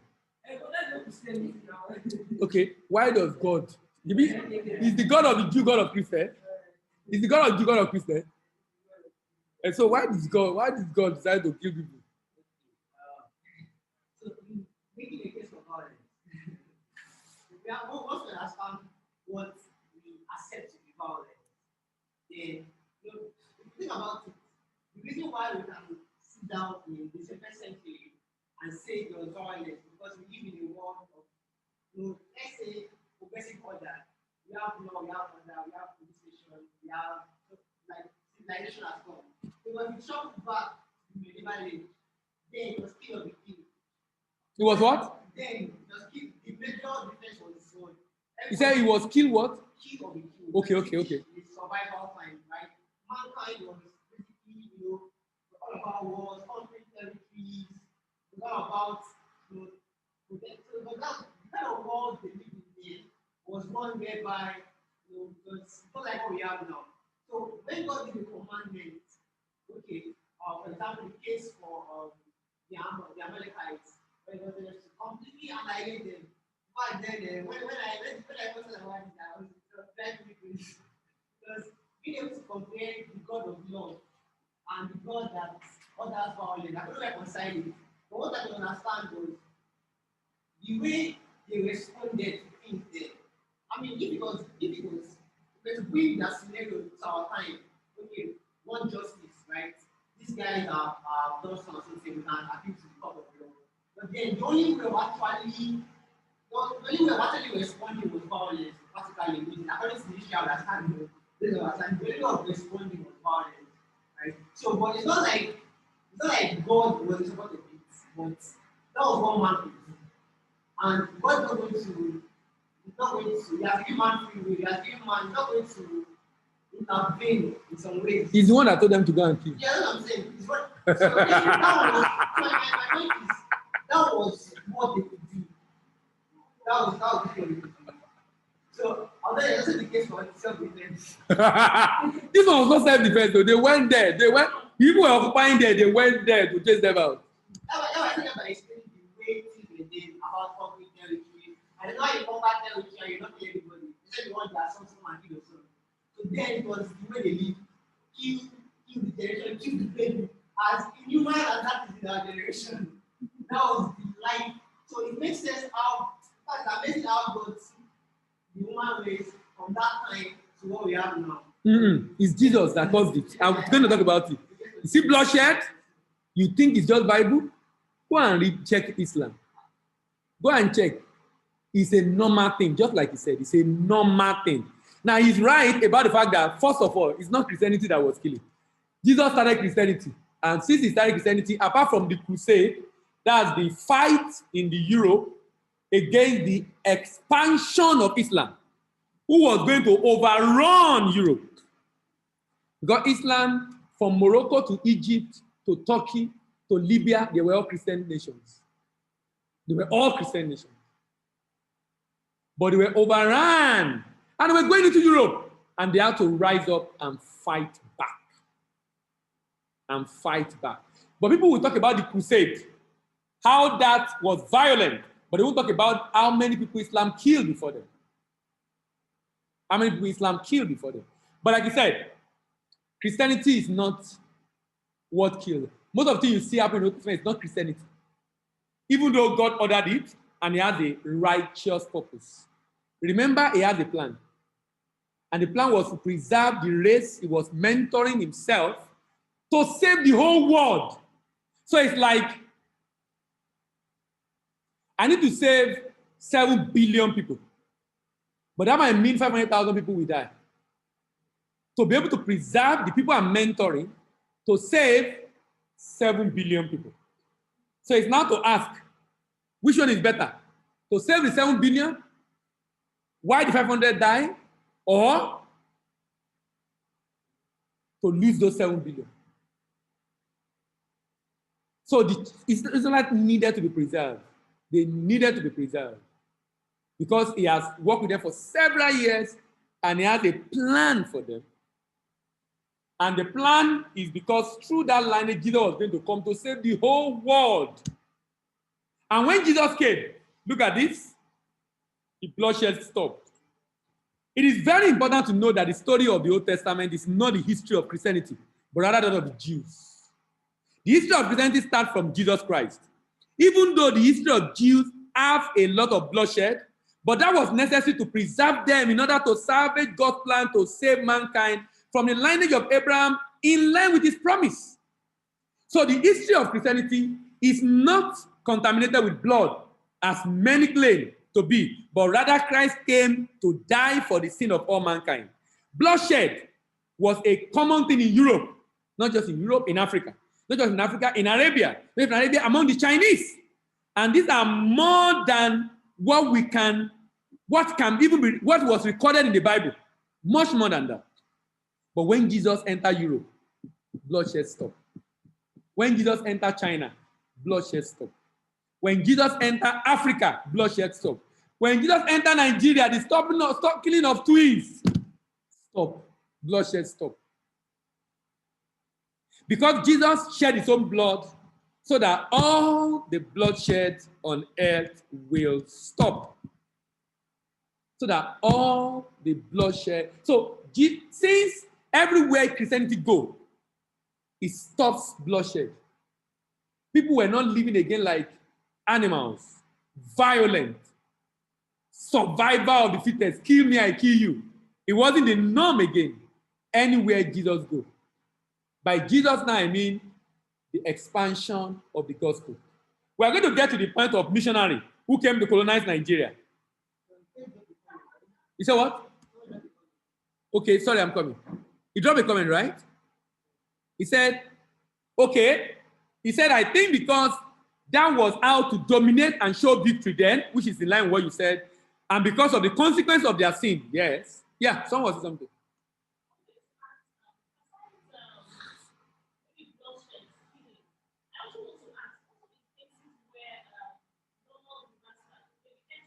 Yes.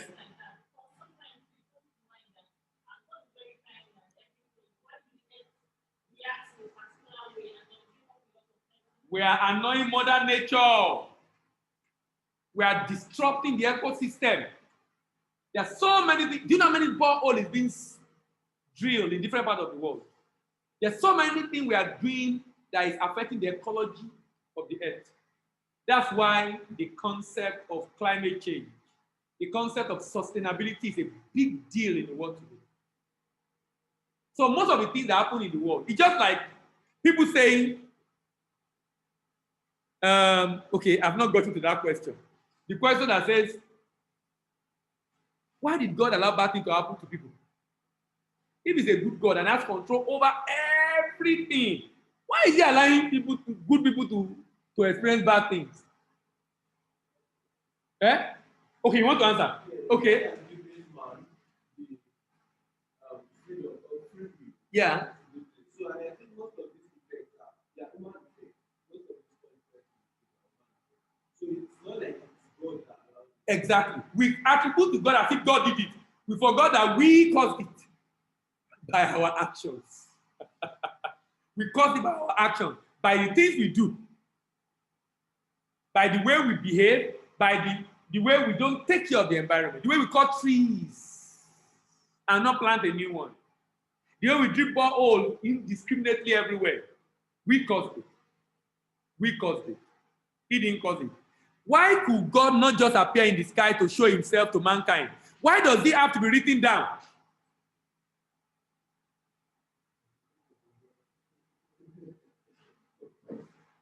Why does he have to be written down? Yes. Okay. I like that. So most likely if he show up, they might not believe him. No, they might believe him because the children of Israel believe in the wilderness now. So the dead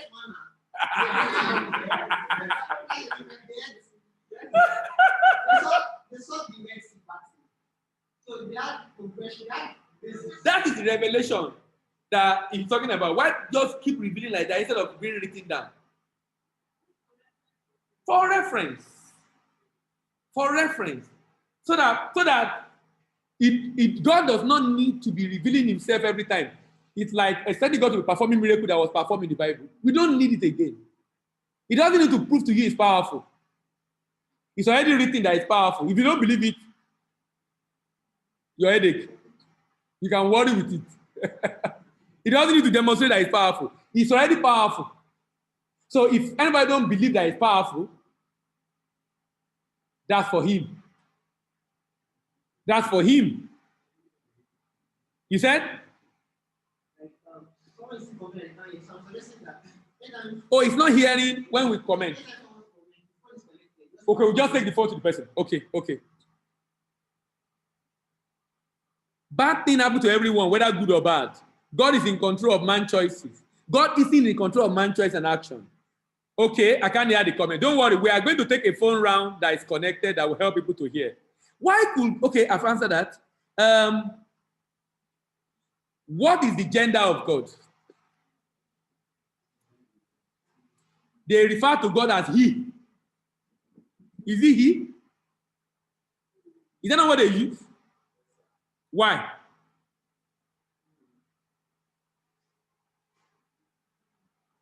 Why?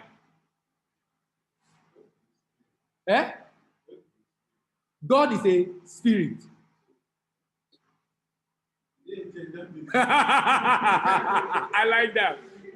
There's no gender in the spirit. That's why there's no marriage in heaven.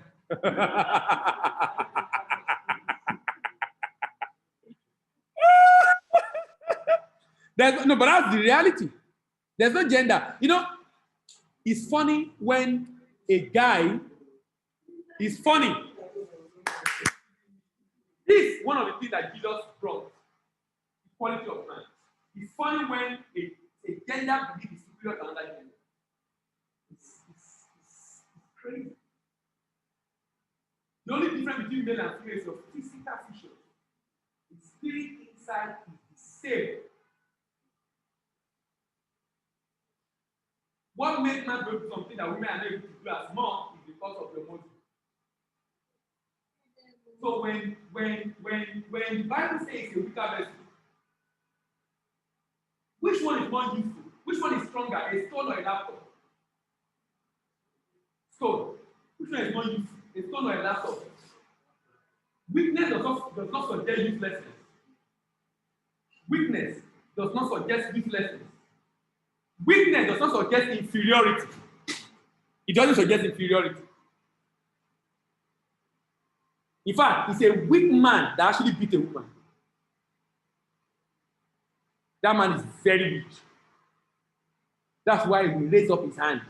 It doesn't have to be your wife. That you even beat a woman. Not even your wife. Talk less of your wife. So if you are spirit, there's no gender in spirit. There's no gender. That's why Jesus told us there's no marriage in heaven. Yes. Yes.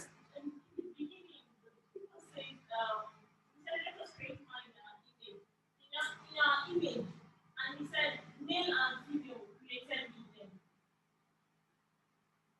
them. And he creates them.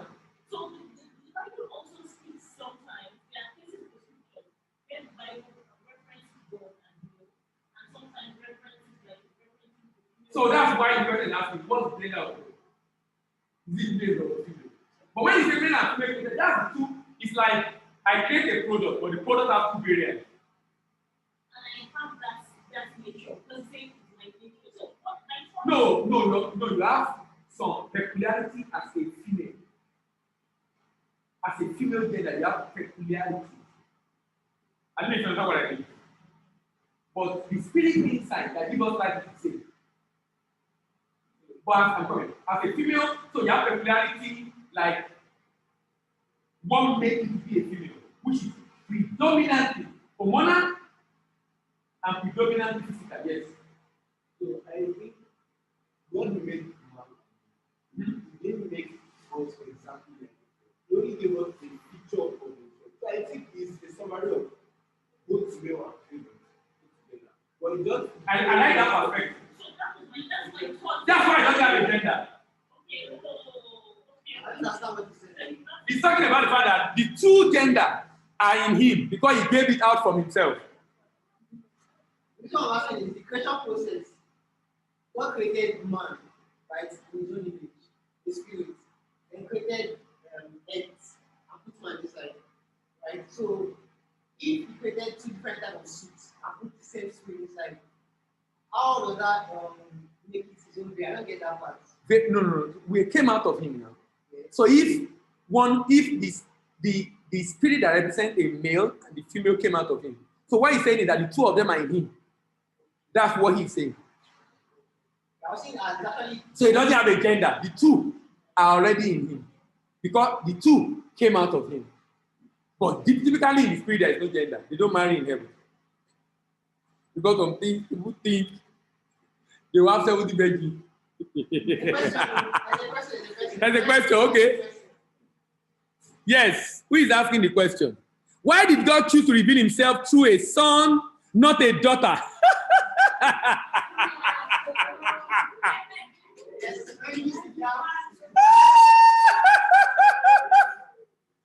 You need to understand the culture. Now, Chooks make a statement about process. God understands us and he works with us part time based on our understanding. Even when Paul was talking about women in church, it was because of the culture at that time. Today, women preach. Women are called of God directly to preach. So the culture at that time, the question first you ask is, why is that Jesus does not have female among the 12 disciples? He actually has female among his disciples, but they are now among the core. Mary Magdalene is one of his disciples. It's not in the core because it was just just about 100 years ago that they voted in UK for women to start voting. That's how bad it was before. In some country, women cannot drive. Saudi Arabia just embraced women driving. That is the trauma that women have gone through. And the challenge is it has made us to lose the value women have brought to our world. And someone made a statement and I agree. Go and check most of the country ruled by women. They are more peaceful by the one ruled by men. Go and check. Go and check their developmental statistics for the one ruled by women and compare to the one ruled by men. Just making a case for the fact that don't you think it's time for us to have more female presidents than male? Women will not be as callous as men are. Men are too callous. I don't think so. I don't think so. It's not an assumption. This is the reality of our world right now. It's not an assumption. I understand, but the idea that women will not be as callous as men are, I think because they don't be given the opportunity for them to actually be. I think it comes to the front and talk. I said because I feel women have not yet been given the opportunity for them to be in this place of influence. Why are they not giving? I'm not saying that that's the fault of them. What I'm You saying know, men use their physical power to dominate them. That's basically what happens. So when you are saying giving, should they be giving? Are they not human I'm beings? not saying they should be given. Like I said, opportunity to be in those places of freedom. Either giving or them taking it.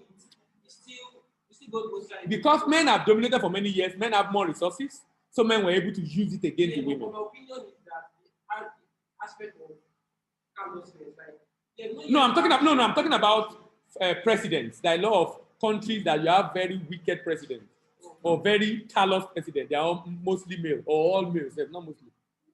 They are all male. No?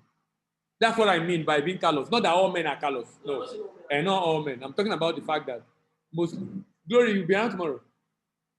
Okay. Do you understand? I'm not saying all men are callous. Basically, now. So I think that will have helped faith. It's a cultural thing. That's the issue. It's a cultural thing. Did you see the man that came to the house of rep and parade his wife? So women are chattel, property. It's sad. Sometimes when you think about something, you'll be wondering, are these people in 21st century? No, I'm serious. Look, I don't know if you understand. Do you know what that means? That means it doesn't see it as bad. As in, it doesn't see it as bad. And unfortunately, the women also don't know any better. It doesn't see it as bad. You came and talking about your wife and you are showing them. So basically, you see them as your property. But that's how bad it is, and it's cultural issues.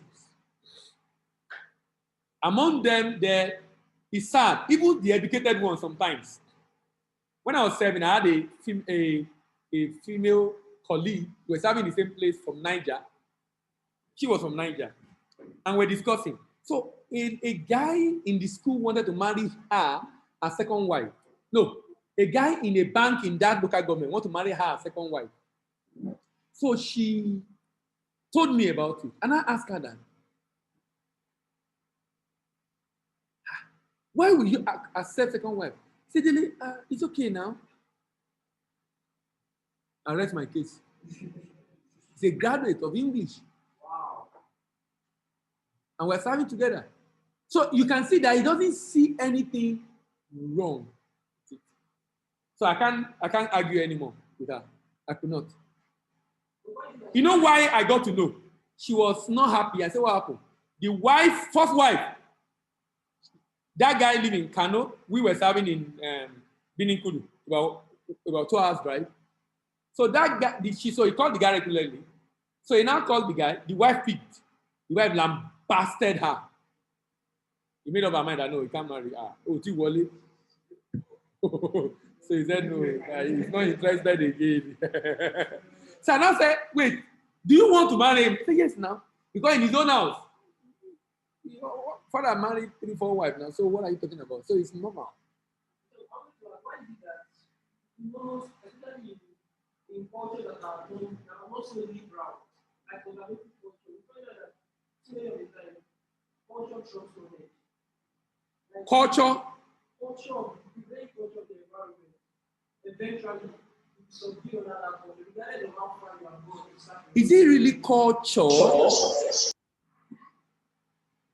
Is it really culture or religion? Because I think religion is a bit of culture. Religion. You know, people revere God. Because they revere God, that's why a professor will go to a church and they will give him oil to drink and he will drink it. He's a professor. They give him oil, he will drink it. He will pour the oil on the wheel of his car. He will pour it around his house. He's a professor. Do you understand? Because of religion. Religion is dangerous. That's why Ezekiel man that said religion is the opium of the people. You know opium? You know that thing that they do? Okay. Religion is the opium of the people. Religion makes people to suspend their brain, suspend their mind completely. So even though he's a professor, he doesn't even remember he's a professor because he doesn't ask questions. You know, there's this picture that shows people that when Muslims go to church, to mosque, they remove their shoe when they're entering. When Christians go to church, they remove their brain at the door. When they come out, they take it back.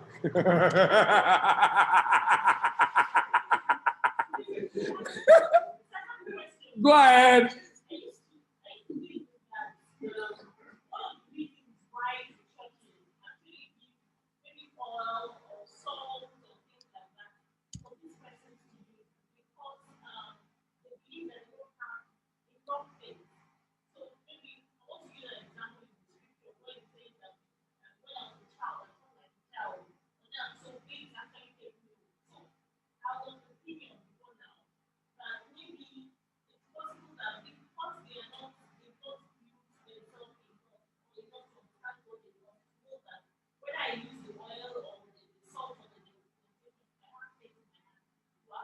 So that means it's now a failure of the preacher not being able to grow his people to that level.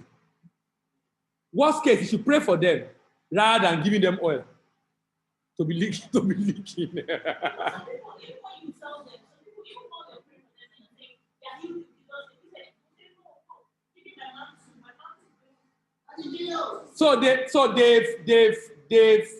we have idolized those things. So the question I often ask myself is, but these are not practiced in the Bible. So why are we practicing it? Because Jesus is supposed to be our perfect theology. Jesus is our perfect theology. Any other theology outside him? You said what? What did they do?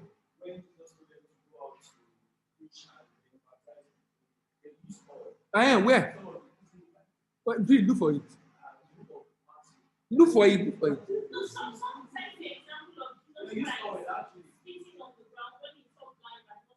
Do you know why Jesus did not use the same style to heal? If he had used one, we would idolize it. He was deliberate to use different style. Just to tell you that it's not the clay that healed. In other cases, he spoke, Abi. So it's not the clay that healed. It's not the clay. Even when he mentioned oil in James, he said, anointing with oil. He now said, the prayer of faith shall heal the sick. The prayer of faith. I'm looking for it. I need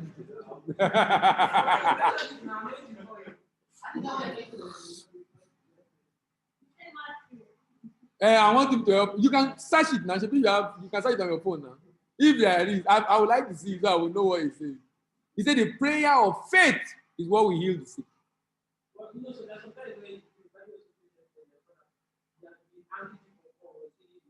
You want? No, that's what I'm saying. It's not the handkerchief that heals. But what we do today, we believe more in that handkerchief than in him. That's where the problem is. So it now makes us a modern idolater. We are just modernized, refined idolater. Look at this one. Will I be judged by the things I believe or Okay, no, sorry. Look at this one. If someone is very good, very caring, and interested in good of humanity, and does not believe in the Christian God, will he go to hell? Will God? Is that what? Is that?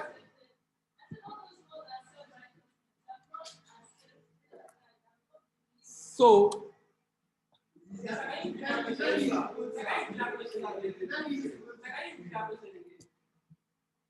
if someone, these are the concern and issue with atheists. If someone is very good to all men, very caring, interested in the good of humanity, but does not believe in the Christian God, will you go to hell? So first of all, the problem with believe that is very good. Why? Because Christ said there's no good. There's one. That is God. No one is good. So I ask the person, say you are good, right?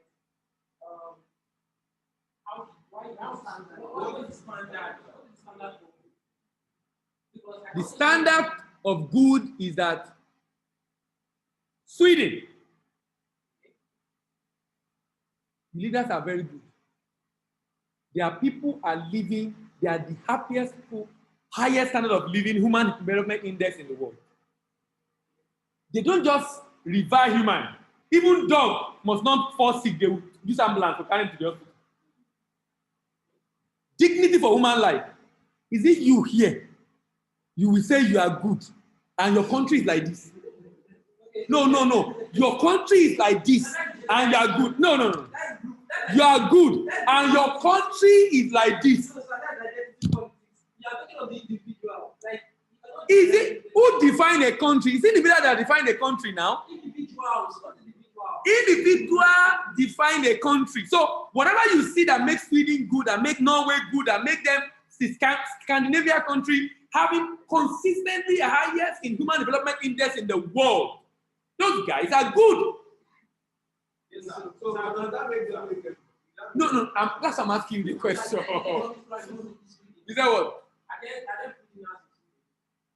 Do you know in Finland they've closed prison? No? Is it either Finland or Sweden? Go and check. As in people are so well behaved. No, I'm not joking. No? You can check it. Either Sweden or Finland. That prison is empty. Yes. According to the leader defined Christ is the standard of good. So, based on Christ's standard, Christ is looking at you. Come forward so that they can hear you. In the comment on the picture, Oh, okay, about this. Okay, go ahead. Alright, so now everyone believes he or she is good, regardless of the level of how they think you are good. So I believe I'm good naturally. I also believe you are good. So, but the standard of good, I think, has been defined by Christ in the aspect that of when Christ asked the man, said, "Have you looked at the woman and lost it in your heart?" So the person says, "Yes." That means you are committed fornication because Christ said you are already committed fornication. I also ask you, have you lied before? And you say yes, that makes you a liar. So if I say, have you stolen before? And you say yes. Many Christians are doing what you are saying. Yes, What are you talking about? many church words. I understand that everybody does it. So what I'm saying is the standard of good that was set by Christ is the superior standard. Because What you is the superior mentioned standard? the fact that it is of your own conscience, where your own soul by God's spirit, because every one of us has the spirit of God. Any guilty thing, as long as you have guilt in your mind, that limits whatever good you said to our confessed. And I believe everybody has been brought subject to that standard because when we measure ourselves on the standard of Christ teaching. So what you are basically saying, the person that say it's good is not good. It's not good. So wait now. So you don't see their good as being good because you are looking at other areas. No. If you weigh these people against average Christian in Nigeria, No, I'm not discrediting. on the scale of 10, they will score 8. The Christian in Nigeria will score 4. These people, you will even see beggar on the street. If you see beggar, very rare. So that's the question. You said Your question was, if I say I'm good, can you repeat the question? No, I said, if someone is very good, caring, and it's obvious he's caring, he has NGO. Okay, will you say Bill Gates is good? Bill Gates is a nice man. What will you? Bill Gates is a nice man. So don't tell me Bill Gates. Do you know how many people that, but for Bill Gates, they will be dead as children? I know. So what are you talking about? So what I'm saying, because you finish the question, you said something. If someone is very good, very caring, interested in the good of humanity, but does not believe in the Christian God, will he go to hell? That's my point. That's my thing I'm concerned. Now, regardless of how good you are, you still have not satisfied the standard of the Christian God. Because we're looking at this Christian God as the living God. So, yes, no matter how good that Why have you not standard? Why have you not mean the standard of the Christian God if you are good? Because the Christian God does not classify your individual efforts as perfect before you. What this Christian God requires for you is that perfection, really. It's not necessarily. What does it require? It requires the perfection that you believe in Jesus Christ. The perfection of good through Christ, not of your own effort, anyways, because we have to do by all efforts. But the good, the standard of Christian God is that perfection through Christ. So if you say, okay, the law is fulfilled in my Christ, and then you don't meet this Christ for you to get that fulfillment, then obviously you did not pass the own standard. And eventually. So are you saying that? No, are you saying that?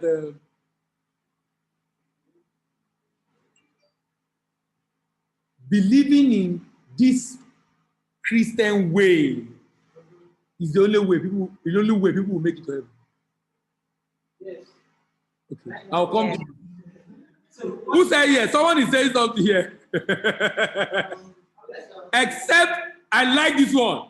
He said, except a man before the gate, he cannot see the kingdom of God. Maybe someone like that. I will come back to you.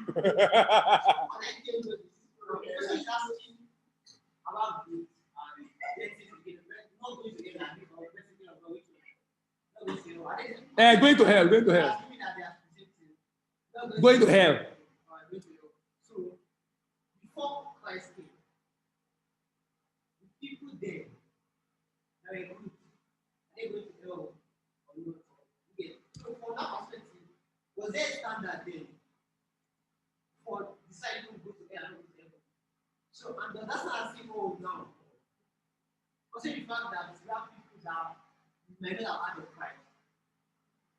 So, if I can ask you that question, I'll ask you the truth. Again, you have had, right?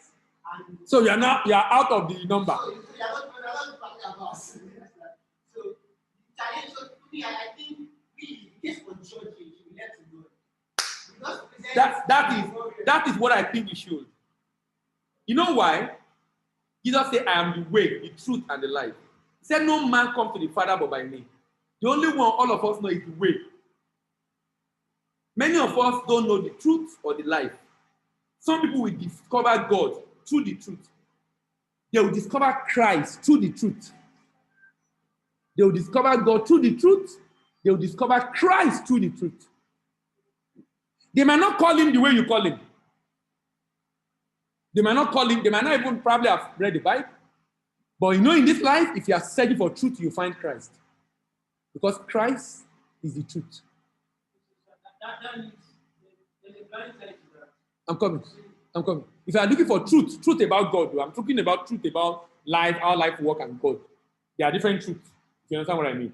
Then the life of love. A good example of the life of love is what you found in Cornelius. Cornelius did good to a level. God arranged his salvation. You can discover God through love. So, like he said, I think we should leave that judgment to God. He knows those indeed who rejected Christ and those that never had the opportunity at all. And I agree, the righteousness is indeed a federal. I agree completely. But I believe people can discover Christ through search for truth. They can discover Christ through love for humanity.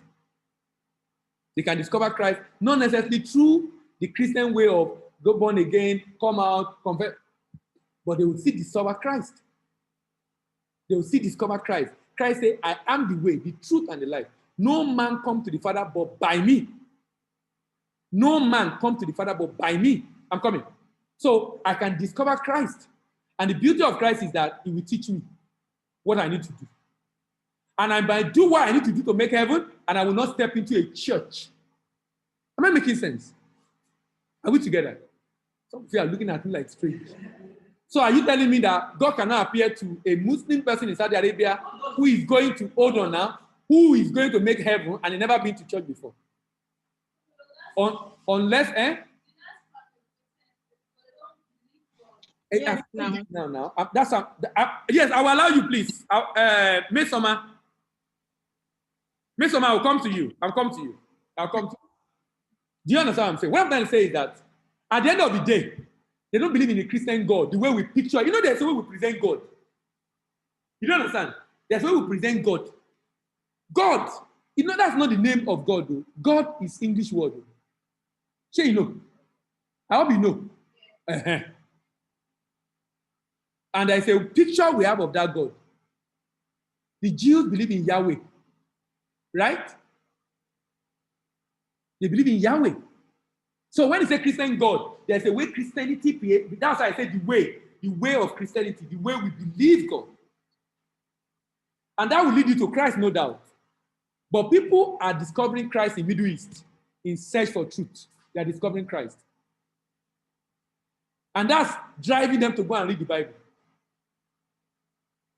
To go and read the Bible. Internet will make it easier. So even if they can't smuggle the Bible to the country, they can find it online. So there are a lot of people in the Middle East who believe in God, who have met Christ, but have never been to church.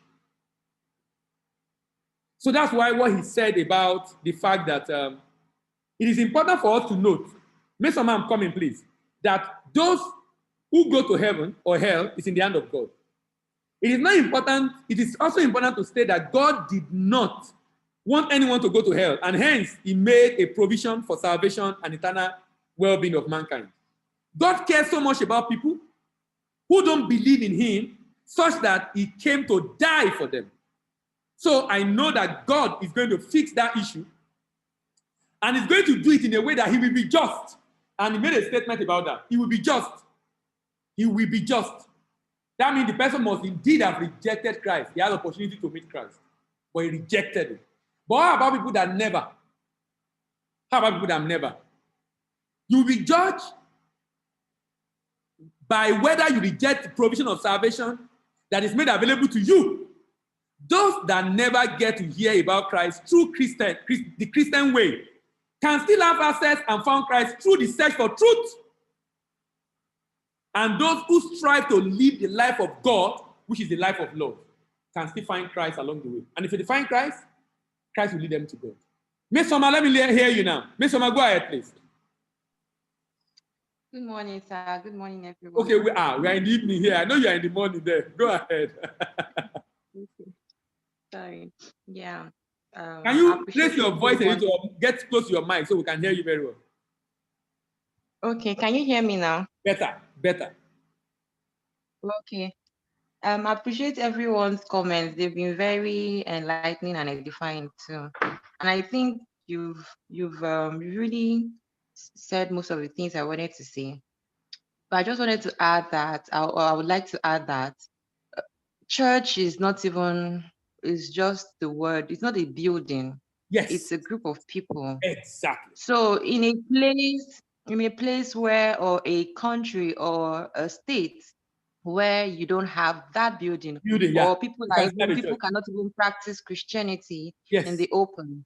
So if such person died and didn't go to the four corners of a building called church, I think that person will still make heaven. If you meet Christ, yes.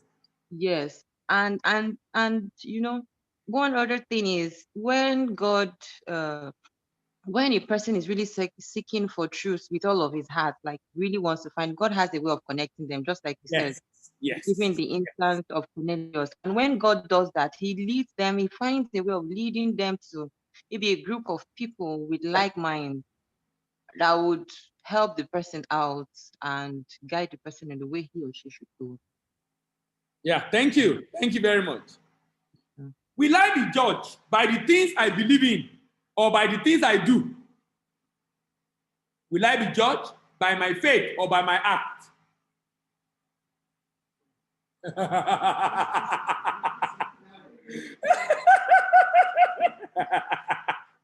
Will I be judged by the things I believe or the things I do? Will I be judged by my faith or by my act?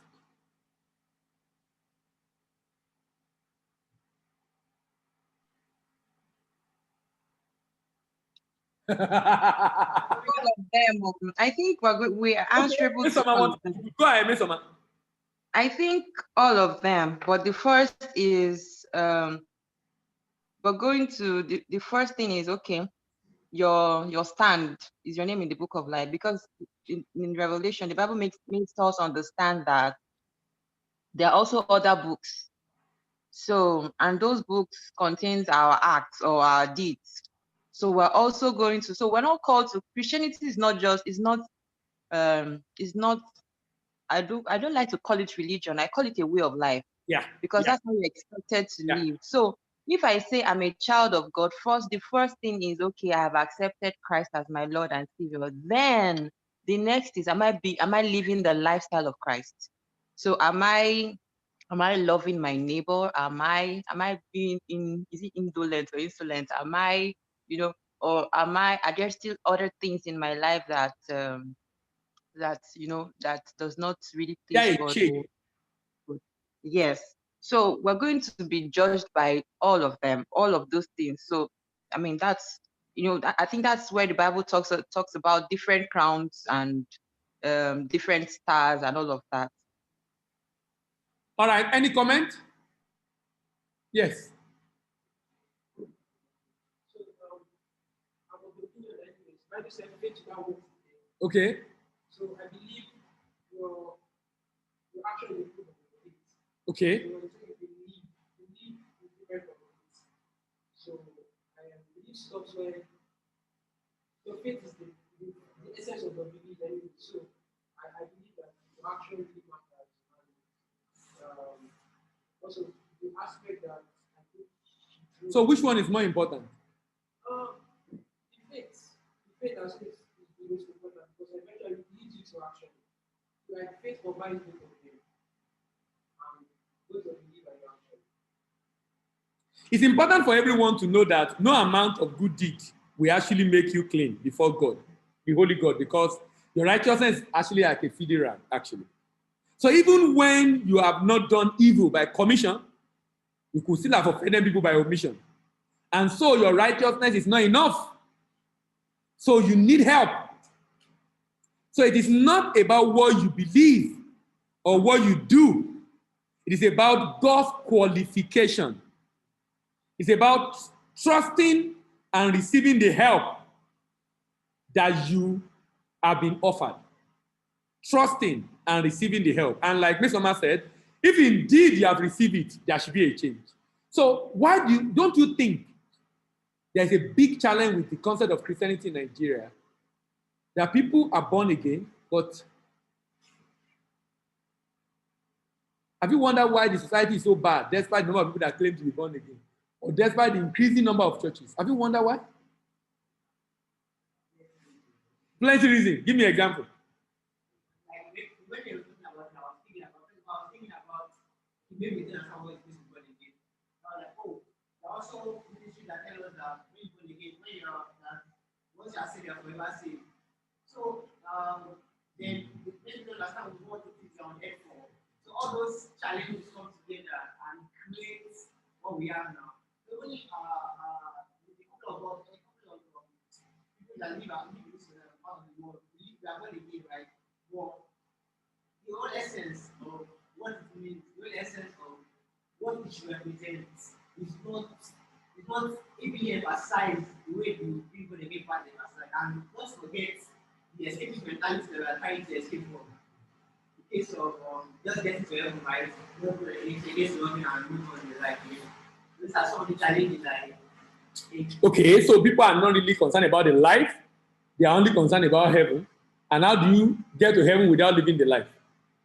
It appears as if the omniscience God is struggling with his creature to ensure that they are saved. Does he not know that their end? Does he not know their end already? Just as an architect knows the end of what is designing. And he can easily make amends without permission of the building. So it's like God is struggling with his creation to get them saved. Why? He knows their end now. So why is he struggling to get them saved?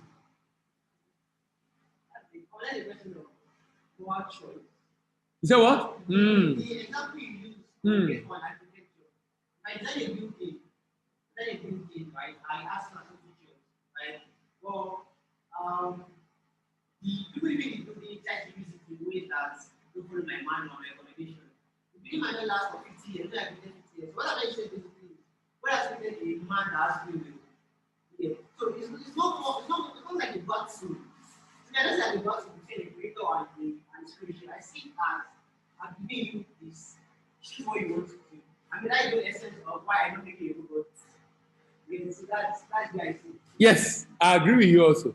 The fact that we have a free will and the decision of architect is actually different, because if the architect build a house, the house cannot decide what he wants to do. The architect decides what will happen. But in the case of man has willpower. Man can accept and reject. So the omniscience God, unlike the creator or the creation of the architect, knows what the end will be, but does not influence the outcome, because the decision is likely that of human being. So when God created man was not faulty. It was a perfect job. He said everything was good.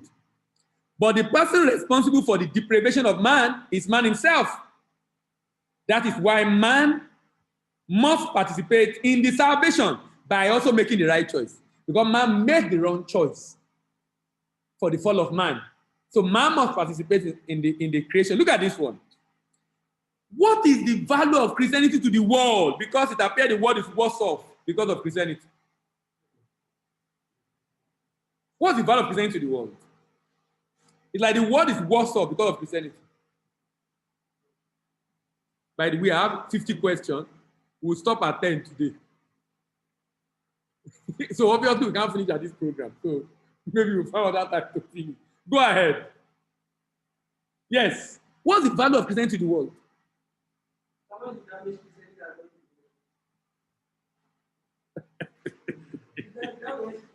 What is the value of Christianity to Nigeria? Tell me. Tell me the value of Christianity to Nigeria.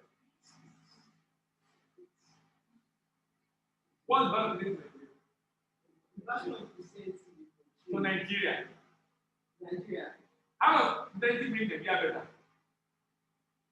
How? Eh? So tell me, now let me ask you. Five churches Eh? and do a budget like more than all of them. Who that one don't help? Who that one don't help? Who that one don't help?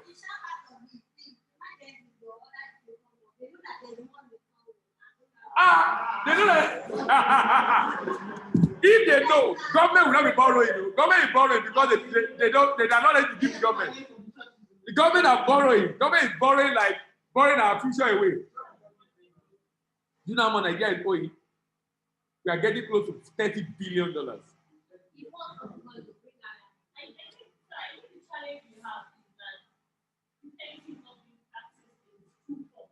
Yes. Yes. So it's not creating the value you should create. Christianity has been to, look, check every part of the world. Just take a part of the world. Any nation that is developed today, all of them have input of Christian. Every nation that is developed today. From Dubai, to Saudi, to Qatar, to even China, to Japan. All of them have input of the Christian civilization. We started after the Renaissance, when the Protestants were teaching the real value and culture of Christianity that made people to take work as a serious, they have serious work ethics. They were very diligent. They didn't see work as a cause, they see work as a gift of mankind. Those are the things that Christianity taught us. Those are the things that were being taught in Europe that make Europe to blow up and become a big economic giant before they started moving to other parts of the world. But when it came to us, we added our own African traditional religion too. So Christianity is not producing results here because, like you said, it's not in the purest form. I would say, I want to say, maybe Christianity are going to give the value as of yet. It started producing value immediately after what's that? When was this? Is this 17? I think it was 1517 during the Reformation. 1517, yes. 1517. Yes, but no, Martin Luther, the Reformer, the one in Germany. From that time, immediately, what's the name? The Reformation started and Protestant broke out. Development started in Europe. Before then, if there was a time of Inquisition, you don't dare ask questions. You don't. Who are you? They even kill people for questioning. It was that bad. But immediately after the Reformation, there was freedom, and they were teaching people. People have access to the Bible directly, and they were teaching them what the Bible teaches in the real sense of the word. The reason why I say that not yet in Nigeria is because of our peculiarities. No. Do you know when Christianity has been in Nigeria? It's over 100 years. No, sir, that's Christianity is over 100 years in Nigeria. Is that what? No, over 100 years before we get independent. No. It wasn't. It's not being preached. It's not. I'm serious. You know, all of us are a product of what we hear regularly, either through church, through media, through parents, through school. Those are the source of value system in any society. But church control all the others. To me, the idea is that Christianity is just a big thing of what came to our traditional. So the foundation of Nigeria as a whole was not necessarily Christianity. That's it now. So, but the people in Europe, I told you they were also pagan before Christianity went there. When you say we didn't fully embrace, I don't understand. What I'm saying is that you still have factions where you say you have Muslims, you have Leave that. Look for states that are traditional Christian, like Akwa Ibom, like Cross River, like all most of the South states that are traditional Christian. So why are we not? People get. You can see the difference between this state and the other state. No. Don't compare yourself with the northern state. Don't compare yourself to the northern state. No. What I'm saying is that as of yet, I don't believe that it's not happening. But what I'm saying is No. Why is it after 100 years we are not seeing it? There are a lot of reasons why. Like, there are so many reasons. But I don't say Hope what? Hope against hope. And like you said, the version of Christianity, the fact that the Christianity we have is escapist Christianity, get born again, get prepared for heaven, not get born again to add value on the earth. Not get born again to add value on the earth. Get born again, get prepared for heaven. So the only thing you are thinking of is when Jesus will come. Unfortunately, Jesus might come 20, maybe not in this century, maybe next century. That means all of us will have died before he comes. What's that? All of us. It's not 2020. By 2000. No, I'm not sure anybody here is less than 15. By 2000, you'll be 95 years. If you are 15 now, you'll be 95 years. Is that what? That's what I'm saying. That we're not even sure when he will come. So we have to live as if he will come, but we are also to contribute our own potential in society. And that's why it seems as if, but look at this. There is no part of the world that has experienced civilization without Christianity. This is because before Christianity, the world was ruled by strength, and there is no equality among mankind. This is what Christianity has brought to the world. Women are not regarded as human beings. They were rated second-class citizens until the advent of Christ. Do you know Jesus respects women a lot? Can you see the way he deal with women? Even the one caught in adultery, he covered her and ensured they didn't kill her. He asked them, he said, okay, you want to kill her? How many of you are going without sin? Tell me. He protected her. See that woman who was supposed to be an outcast. He met her at the well and he strike conversation. And the woman was shocked that I'm a Samaritan, Jew. There's a discrimination already. Number one, I'm an outcast. Number two, I'm even a woman. And you're talking to me like this. The woman herself was surprised. See the woman that poured oil on her, the alabaster box, and people were complaining. The man that want to go and steal the money, use the money to was complaining.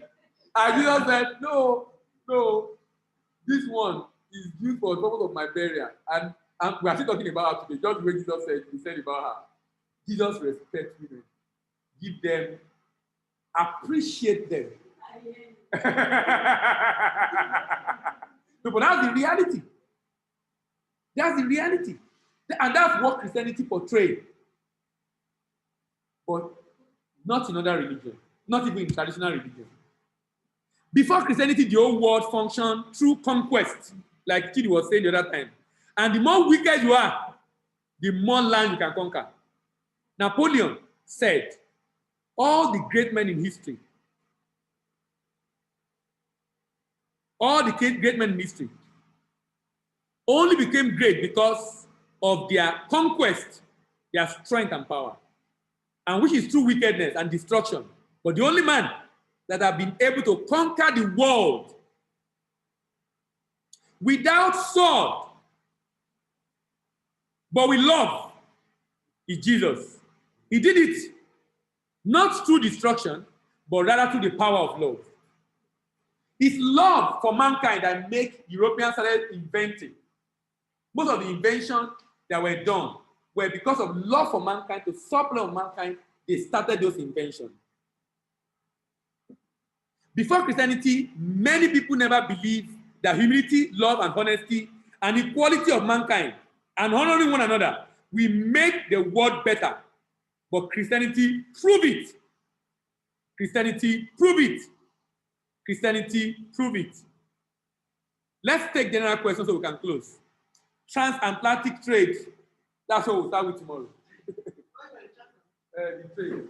How they use Christianity to colonize us. That's what they said. That they use Christianity to run back and colonize us and sold us as slaves. Yes, how has been today? Those that are able to join from morning till now, I want to appreciate those that are able to make it physically. Those that are still online, let me hear from you. Faith, what do you have to say today? Today is day one. We still have 2 days to go.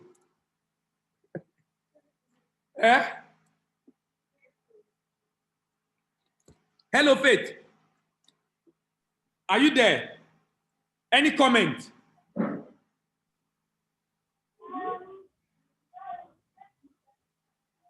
Go ahead. It's like you are muted, though. I can't hear you. Okay, let me go to... Hello, sir. Yes. Okay, I was saying that it has been very interesting and enlightening, especially this last session on learning from it. Learning from the Atheists, right? Yes. It's been very, very enlightening and interesting. And then for the others, 2 sessions, those sessions have been very enlightening, but I just feel like it's just been a lot of information to digest and a lot of information to take in. Yeah. But I'm still glad I joined. So it's just to go back and read it again and then think on it and apply it and see how I can apply it to my life. Lovely. All right, let me hear from someone. Yes. Will you be around physically tomorrow or are you joining online? Sir, I don't know, because I wanted to come today, but my mom was like, no, because we're presently that the sessions have been insightful, very, very insightful. And Um, of course, this is not the first time I'll be hearing most of these things. Okay. However, I just had to tell myself you have to stay true to get at least something new. And sincerely speaking, each of the sessions I had something new to add to my knowledge and all. And I must say, particularly, I think I joined the first session, that is living an effective life in 2021. Yeah. I got the point that an effective life is not about fame. It's not about fame. It's not a life of fame. And I got a lot of things about discovering yourself, who you are, and of course, yes. While you were talking, actually, it's more like it's going to be more like a question though. When you were talking about what motivates you and how Yeah. before then though, you talked about it's being possible for us to have more than one area of interest. You know, some of us have that issue, and it can be very challenging for people who have more than one area of interest, things that motivate them, as in it's more than just one. So I think you should just I would appreciate if you can just shed more light on that, can just Sorry. expatiate Shed more light on what now? on the aspect of having more than one area Area of of interest. Okay. yeah. And you know, one thing I realized, for talking about myself personally, I'm a lawyer by profession, and aside that, I'm interested in, like I said earlier on, I'm interested in children. Okay. And aside that, there is something I do presently. I promote sexual purity. I have Okay. a group that promotes sexual purity. And aside that, I know I want to go into project management. I like anything about project management. And aside that, community outreach too. I love it, of course. I can still peg that my interest in children and all that alongside the community outreach and all. But I'm for a while, I think for some times now, I've been trying to make some personal evaluation and all. I'm trying to look at a way to combine all these things, all these interests together. Interest. I am good at graphic designs and all that. Now, I can. when I maybe you were not hearing when I responded. I think one or two people asked that question, and I said, if you have different interests, the first thing is to start with one Okay. and use the glory of one to start the other. So you can Okay. expand to different things. If you already have one that is functioning and going on well, and you want to include another one, you have already learned how to build system and structure that make that to work. Replicate it, but ensure you are successful in one before you come on with the other, and then the other, and then the other. So doing multiple things is very possible. That's why you need a team, but start with the one you are most passionate about. Work to make that successful before you begin to bring others on board. As a matter of fact, the success of others will be a lot guaranteed because of the success you've had before. You've had experience, you've had education, you've had expertise in what you've done. That will help you to grow the next one. So you are using the glory of this one to grow the next one. I showed a chart. I don't know if you saw that chart. I think this was the chart. Okay, I've closed it. I showed a chart that time trying to demonstrate the fact that you move from, okay, let me just quickly draw it now. You can see the chart on the screen, right? Yes, I can. So as one go to the peak, you are using it to do it. So you can see this is the first one. When this one started declining, it starts the next one. This one started declining, start the next one. Start declining. So before you know, you are doing many things. They are not at a different level, but you are using the success of one to be able to. So if you have a partner in one already, they saw what you did. If you are doing another thing that they are interested in, they most likely will support you in it. Have I answered your question? Well, sir. All right. Thank you. Thank you very much. Sir. Let me see who else is there. Stella. Stella, what did you learn today?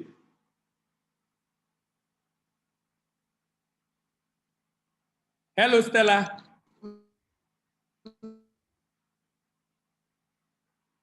Hello, Stella, are you there? We can't hear you. I don't know what happened to your mic. We can't hear you. Yes, sir. Good Okay, it's evening, better sir. now. Yes. Hello, sir. Can you Yes, I can hear you. I can hear you. hear me? Yes.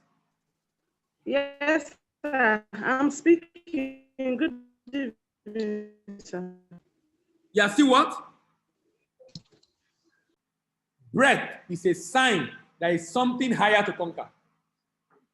Breath, that you are alive, is a sign there's something higher to conquer. So there's always something to learn to be able to grow. Because if you don't learn, you can't grow.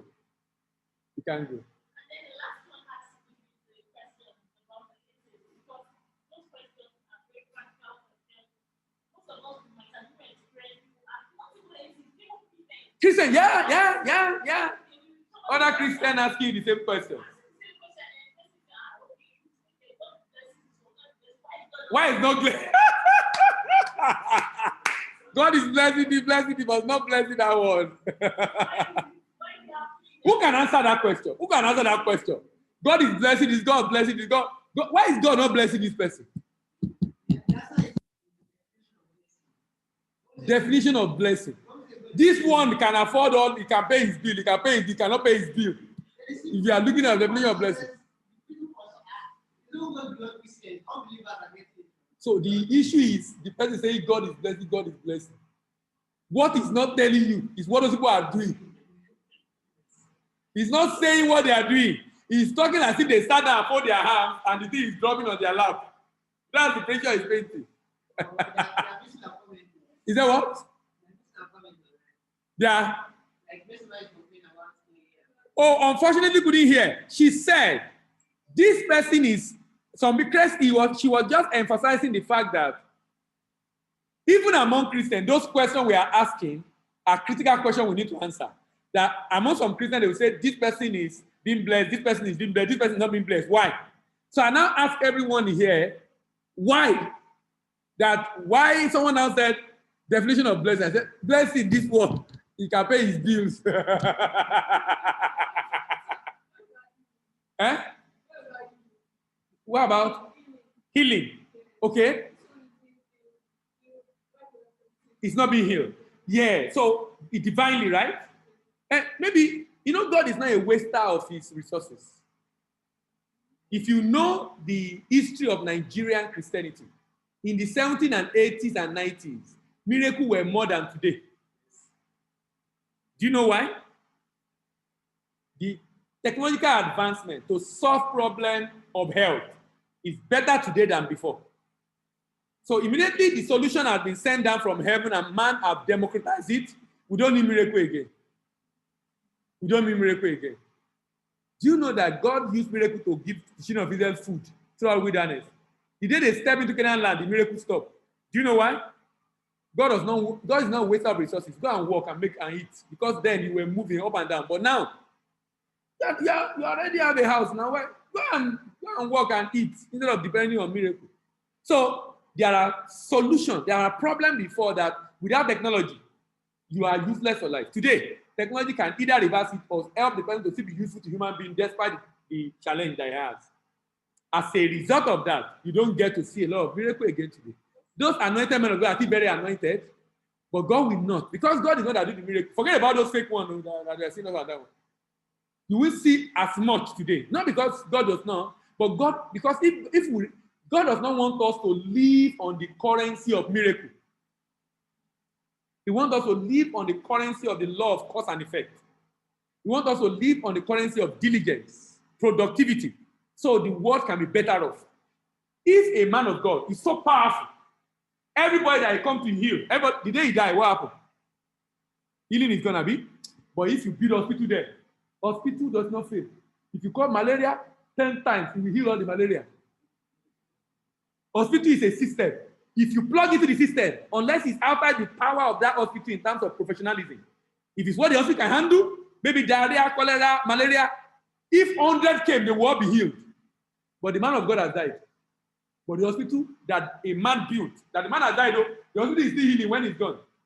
That one, that's what God wants us to practice. Not to rely on a man of God who will die.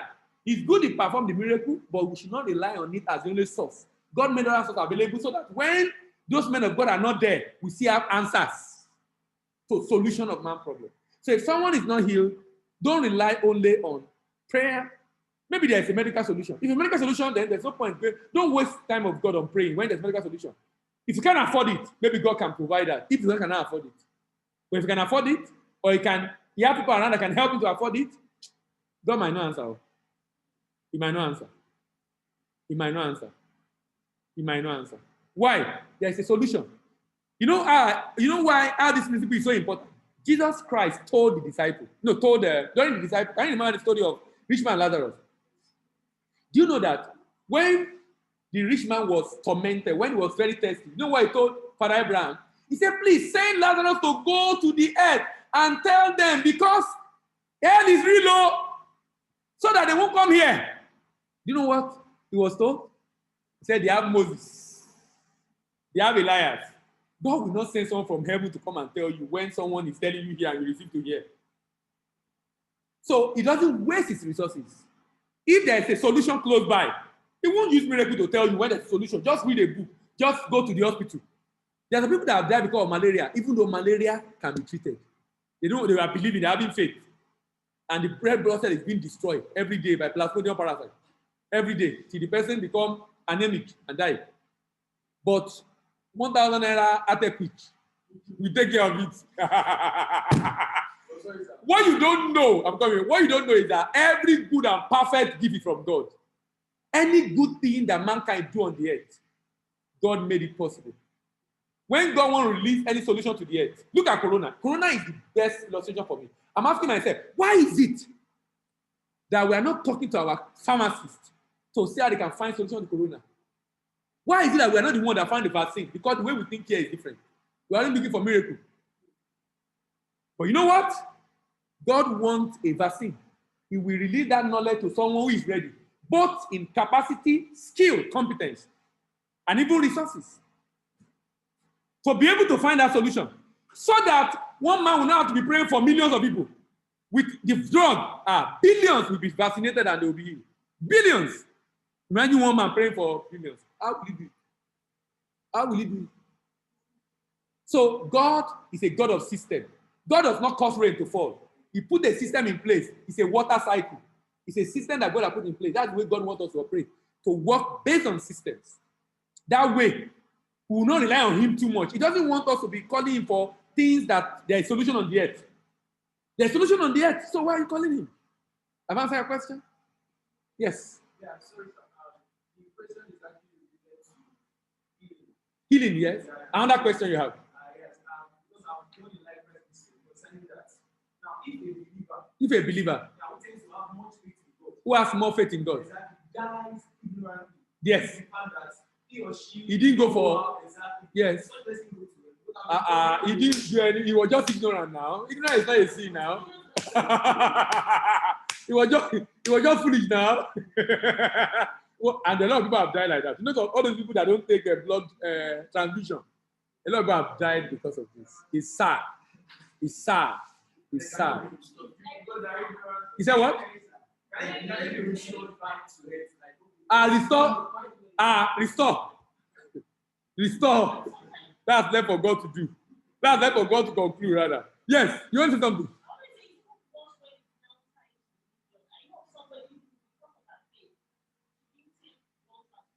And she died. Ignorance of the highest order. Ignorance of the highest order. Because they don't see, you know, if you don't see work as spiritual, you won't see drug as solution God provided on the earth.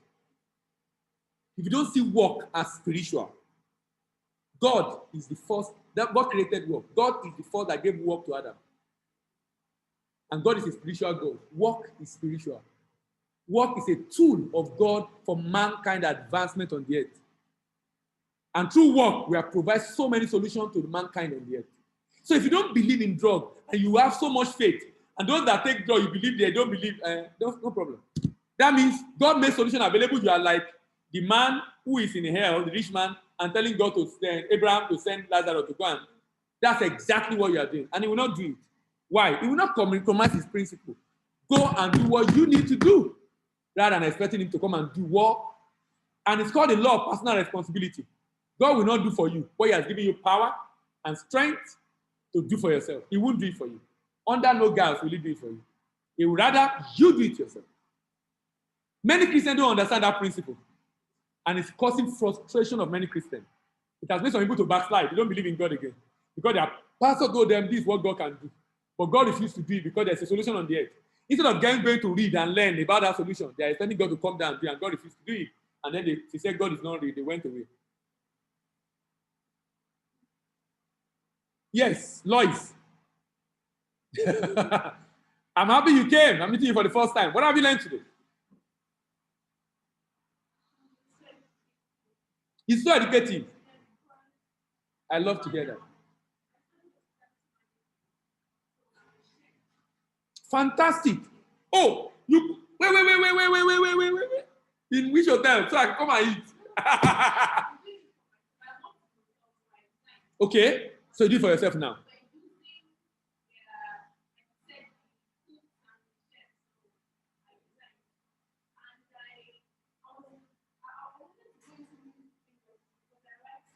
Okay.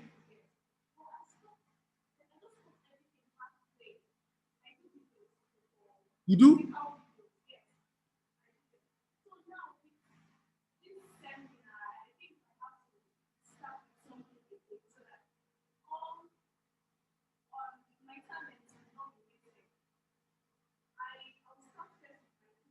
Cooking, yeah?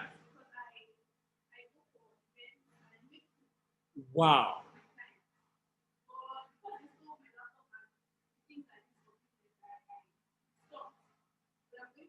Continue on it.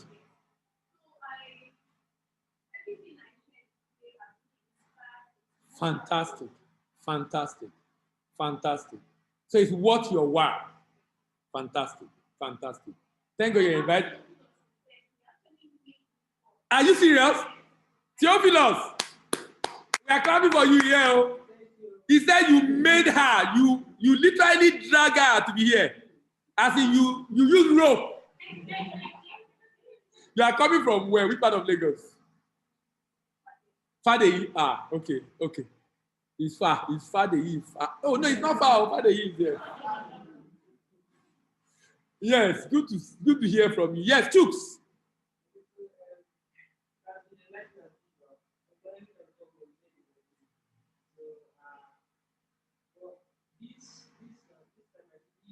Which time? Raise your voice so they can hear you.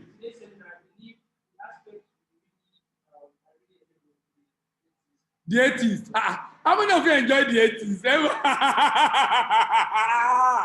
I have 50 questions. We have done 10. We do some tomorrow. Go ahead. So I really love when you ask yourself challenging questions. Yes. Because really when you want to really grow. And then I really love to see this kind of conversation of young people like having the question, solving the question, instead of this mentality of not asking let's go establish this and that. And then when you actually solve problem. So also Is that what? Is that what? Okay, so I also learned from the earlier one problems, solving problems in society and developing ourselves, especially when you mentioned the 1 hour, 10,000. Yes. Something that, as you're saying, I was just thinking about the work ethic. Yes. Because what you said now, you just mentioned 480 hours, and dedicated towards nights, meetings. Yes. And I'm like, that doesn't know to work out. And the year has passed. So I'm like, okay, so how many years are we doing that? The more hours you spend per day, the faster it is for you to reach your 10,000 hours.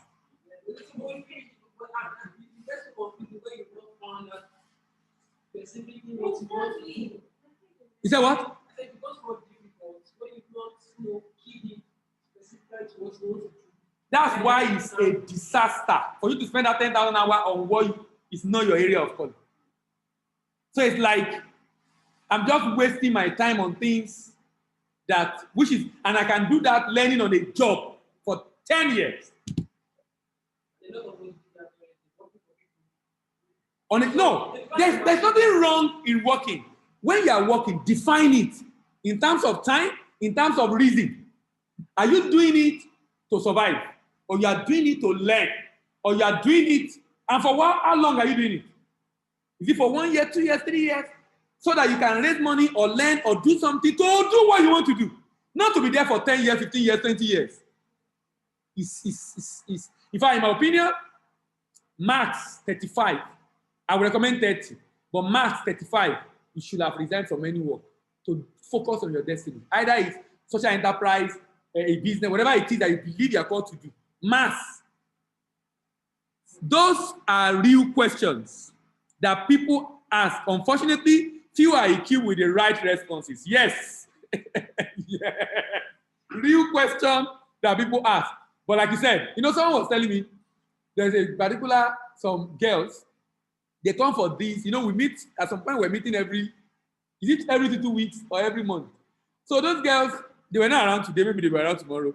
So in their church, they're always asking their youth leader question. What's your problem? Why are you always asking? And I'm forced, till where I'm asking you now, this idea forced me to ask questions. Why? You should think and ask, query and challenge what I'm saying. Let's all learn together. But because those people, they believe that, why will you be challenging? Who are you? Why do you ask questions? You ask questions too much. But they say, but we have to know. Now we want to know. You say, why?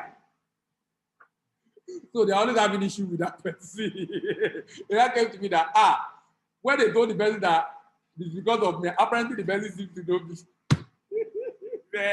So whenever they ask questions, they say, that guy said, you ask questions. Why will you not ask questions as a human being? That means you are not thinking. Ngozi? Yes.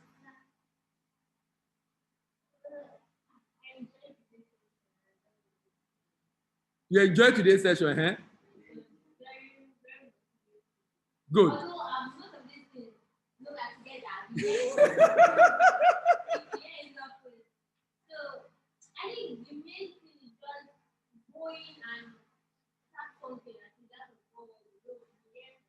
Yeah. Start doing something. Start doing something. Start doing something as much as possible.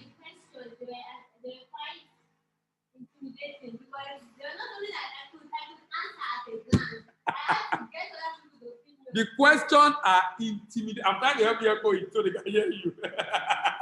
The questions are intimidating. Yes, question what you believe. That's the only way you will solidify your faith so that nobody will come and just say something you are just doubting. Is the God exist? Does God exist? Is it true? Is it not true? Is Christianity a lie? You say what? You now be saying, my pastor said, my pastor said, my pastor said. What do you say? What are you saying? What are you saying? And then one thing about me was when you question on God. Yes. And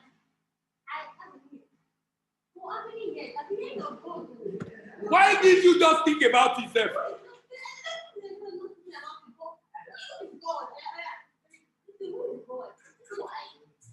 I have to get other people to your face to know who is God. And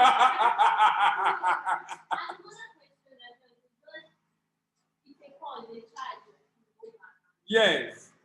It's very important for us to answer that question. You're also coming for the first time. Who invited you? Okay, that you're coming. Okay. Okay, which group is that? Okay. Yes, so what have you learned today? What's the name? Joy. Ayomide, okay.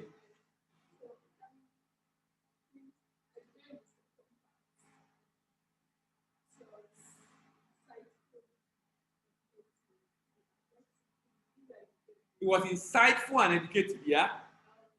I'd like to know what Okay, what? No, it's on SoundCloud. So I'm sure you have her number, right? He has gone to the group. So we will drop the links to the WhatsApp group of all the ones that happened.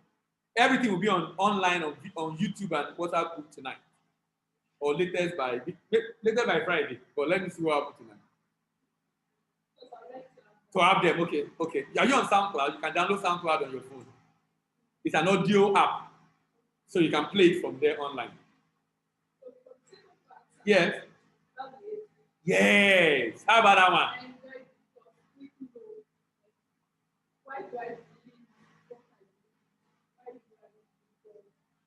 So if other people ask me questions,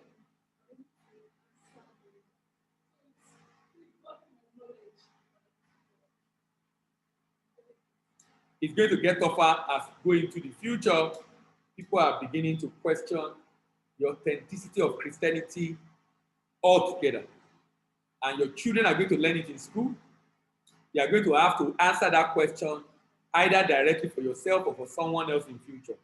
The earlier we know it, the better for us. So we know what we believe. Not because they told you, but because you yourself. So based on what we discuss, you can research some of these things also yourself. And just want to find answer to this question. Yes. First, I would like to appreciate this program and give a testimony. Okay. My experience with this particular retreat last year, okay. So that was my first retreat. I just started attending this program.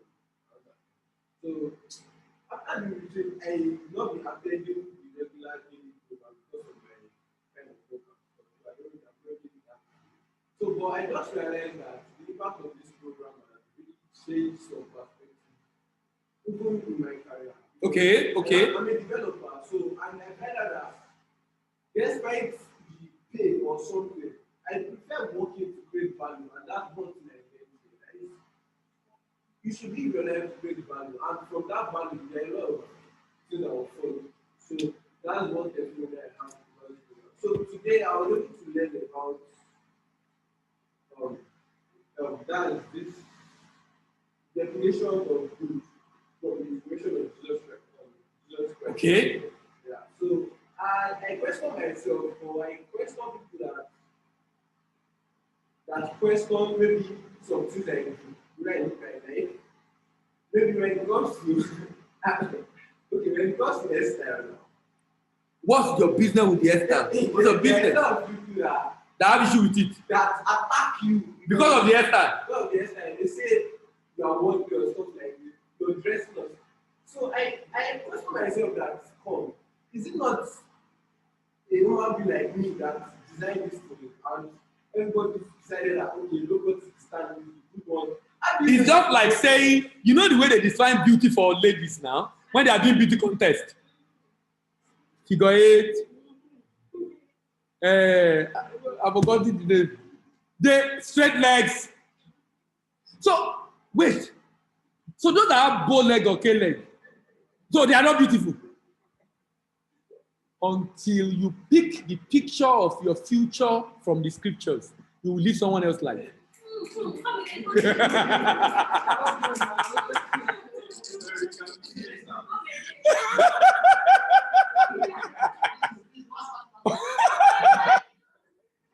Until you pick the pictures of your future from the scriptures, you will live someone else's life. You will not live your own life.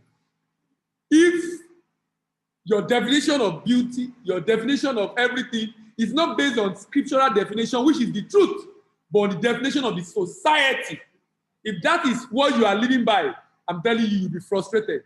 Because they will soon change it. When they change you suddenly realize that, but you said this is the way beauty is before now. How come we are now saying no? Now they must have big bum. So people are going to do nyach. They must have a big breast, so people are going to do breast. It's stupid and foolish. Tomorrow they will say, no, you must be skinny. That's the beauty. Then, you want to go and remove the fat from the breast of It's sad. That people have not learned to live their own life and let scripture be the guide. In the scriptures, they have big beards. Big beards. So how will you use beards to determine someone is a Christian or not? So you don't believe my experience. At least I try my best to be very much.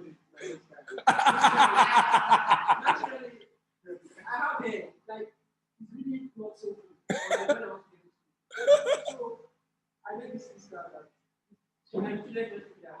And she knows it was small. In fact, not like she knows my lifestyle. I don't know what it was. So she called me one day and asked me, I'm not sure that the child on stone. Like, it's someone that never knew, like, that told me that. I'm like, Because we have decided a standard that a Christian should look like.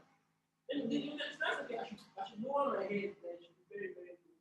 So I'm not like, Who defined that? I don't know. Did Jesus tell us the way to cut our hair? No, like even in campus, what the other thing I look at for it's one of the things I came from. Everything is to do the sacrifice, the holiday, night, it's hard. Like, so you know, what was my motivation for people right? I also get my passport. Everybody was So is your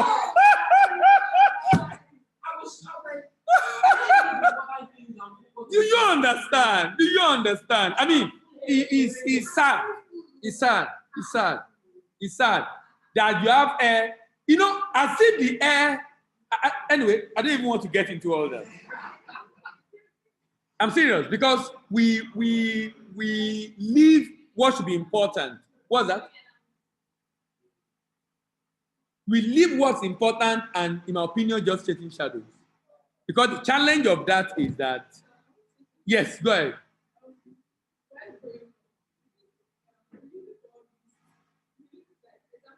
Yes.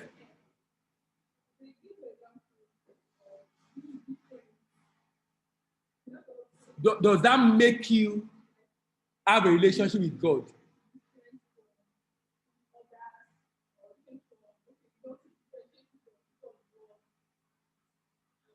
But that's not that's what will make you a believer. Do you understand? So if someone chooses not to, it shouldn't be a major issue. It shouldn't be an issue we should contend with. Time has passed for us to overlook some of those things. You know why? If you don't have people that have that kind of hairstyle, those kind of hairstyle, if you want to reach out to people that have that kind of hairstyle, if you have their hairstyle, you might be able to reach out to them because they can identify with you. They can identify with you. They can identify with you. So you can't. I am used to my Gorimakwa. I have bald hair, so I always keep my hair low because it will be too obvious. If my hair grows, and then I can't maintain, I don't even have time to maintain beard. But some people, I have friends, if beard will be shiny, and they spend a lot of money to maintain it. If they can maintain it, it's not. That's not what defines us. And it shouldn't be it shouldn't be a yardstick for you knowing God or not knowing God. It shouldn't be. It shouldn't be. It shouldn't be. Because if you have that mindset, you won't be able to reach out to people who are having that. Let's say you don't have it, but you have people that have it. Then you won't be able to, you will just indirectly push them away. Okay, let me hear you. We'll soon close. Just a few minutes more. Yes. My spirit is Enraptured. Yes. So you are not here again.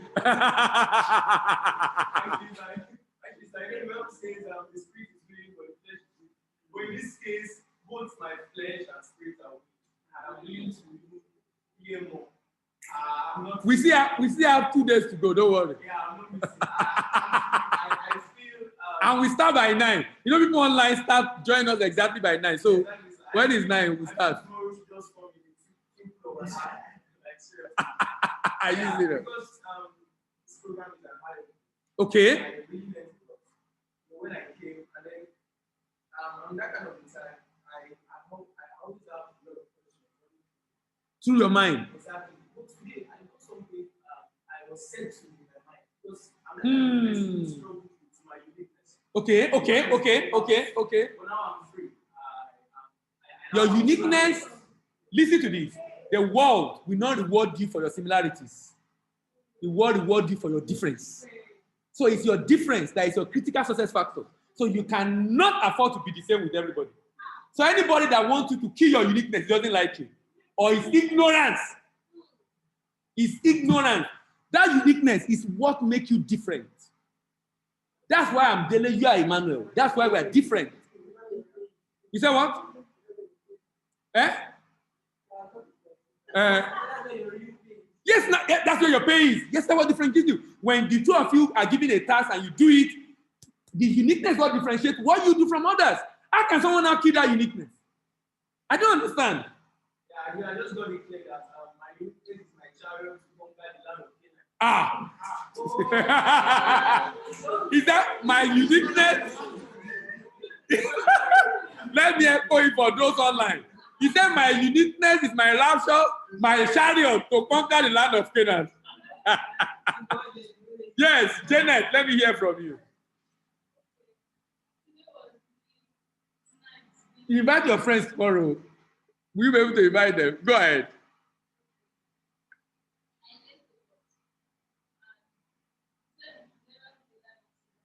Yes. That is the normal thing. I don't know how to take that off our mind. Survival.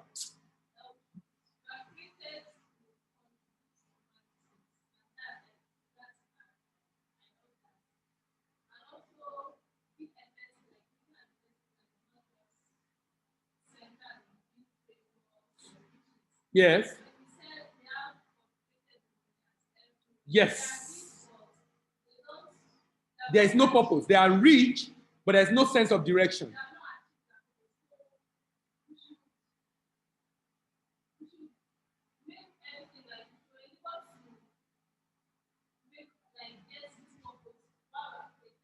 Yes.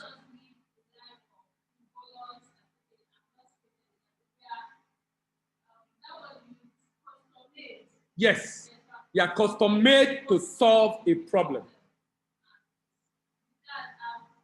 And that should give you a sense of worth and dignity as human beings. You don't understand how that makes you feel. How it gives you a sense of worth and dignity. That look, so no matter what people say, there are some things that must be in your mind that no matter even your disappointment and challenges, some things are just set in your mind that in spite of all this happening, I'm going somewhere. I'm made for a mission. I'm not just an accident, just to exist here on the earth.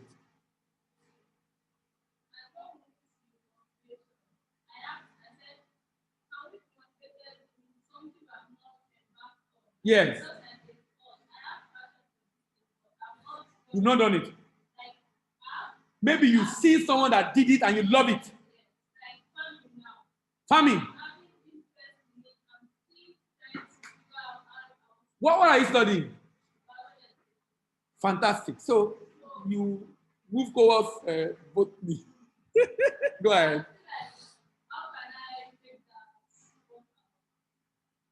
I know you just learn it now. If you love farming, that's great. Farming, farming? No. Is it farming you love or agriculture? Being in the farm. So you like animal husbandry. That's what you love. Go ahead.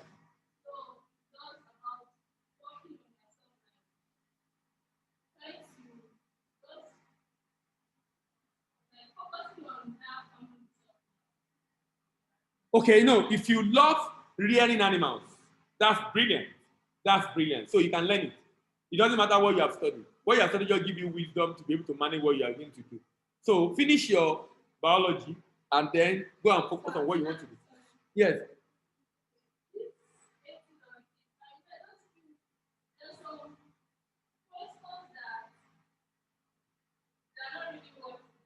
What do you mean? The atheists, they are confused. Christianity portrays something else, but what they see is different.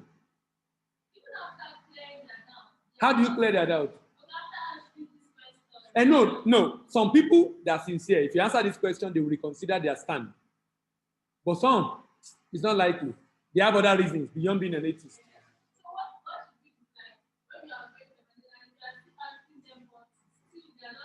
No, let me tell you what you should not do.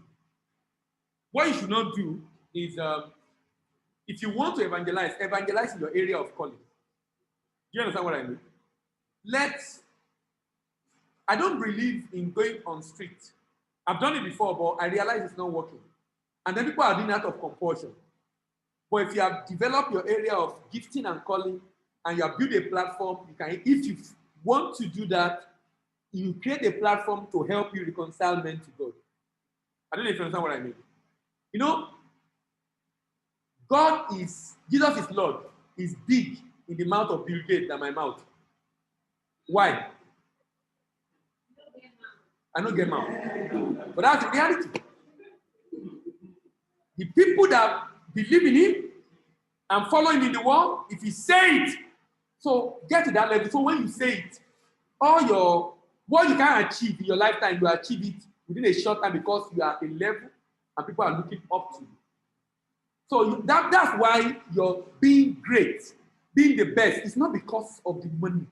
It's because you are on a mission. There is something you want to be able to influence your world for Christ. So you are doing what you are doing, not because of what you get, but along the line, you will get some things as financial benefit. But your real reason is the ultimate benefit in being able to contribute your own quota to the advancement of the kingdom. Does it make sense? That should be the reason. That should be the reason for focusing on whatever it is you do. That way, you'll be able to give a more meaningful life. I've answered your question. Yes. Chidi, don't run away. Yes.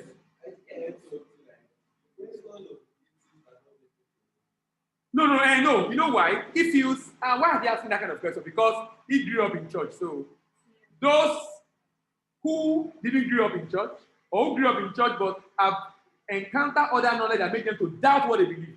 If you encounter 180 and the atheist mess you up mentally on your concept of God, you will know that question is important.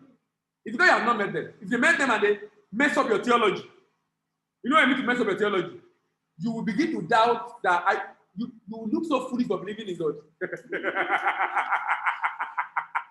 So that's why. So what we are doing now, for some of us have experienced it, some of us are arming ourselves because it's going to come. One way or the other, it's going to come. All right, yes. John. Is that what? Yes.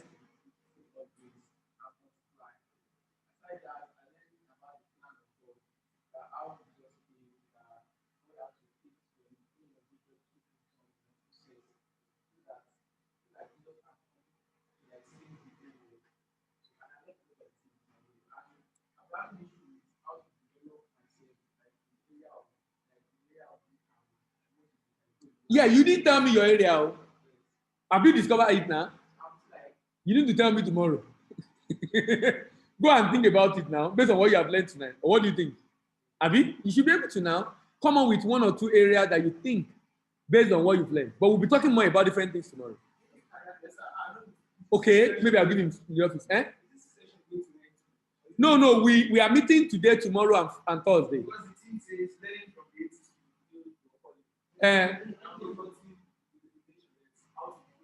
Oh no, we've been discussing calling in the morning. So, calling suggests that someone send you on an errand. But if your belief in that person is shaky, then you can't fulfill your calling. Because that means you don't even believe that you have a calling. Because you have issue with God itself. Because of what's happening around. So the reason why we're discussing the issue around atheism is to solidify our knowledge in God so that when you are doing anything for God, you don't have any doubt in your mind that you're doing the right thing. Does it make sense? Very true, sir. Ms. Sommer, what is very true? Can you drop it in the chat? What is very true? Go ahead. Okay.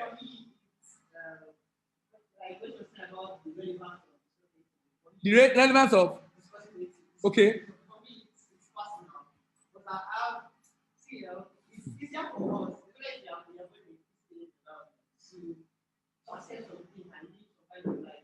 When you find amusing people, like you see their facts, like you just want to be, they're just not missing the people, but because of this fundamental belief system issues, they are finding it difficult.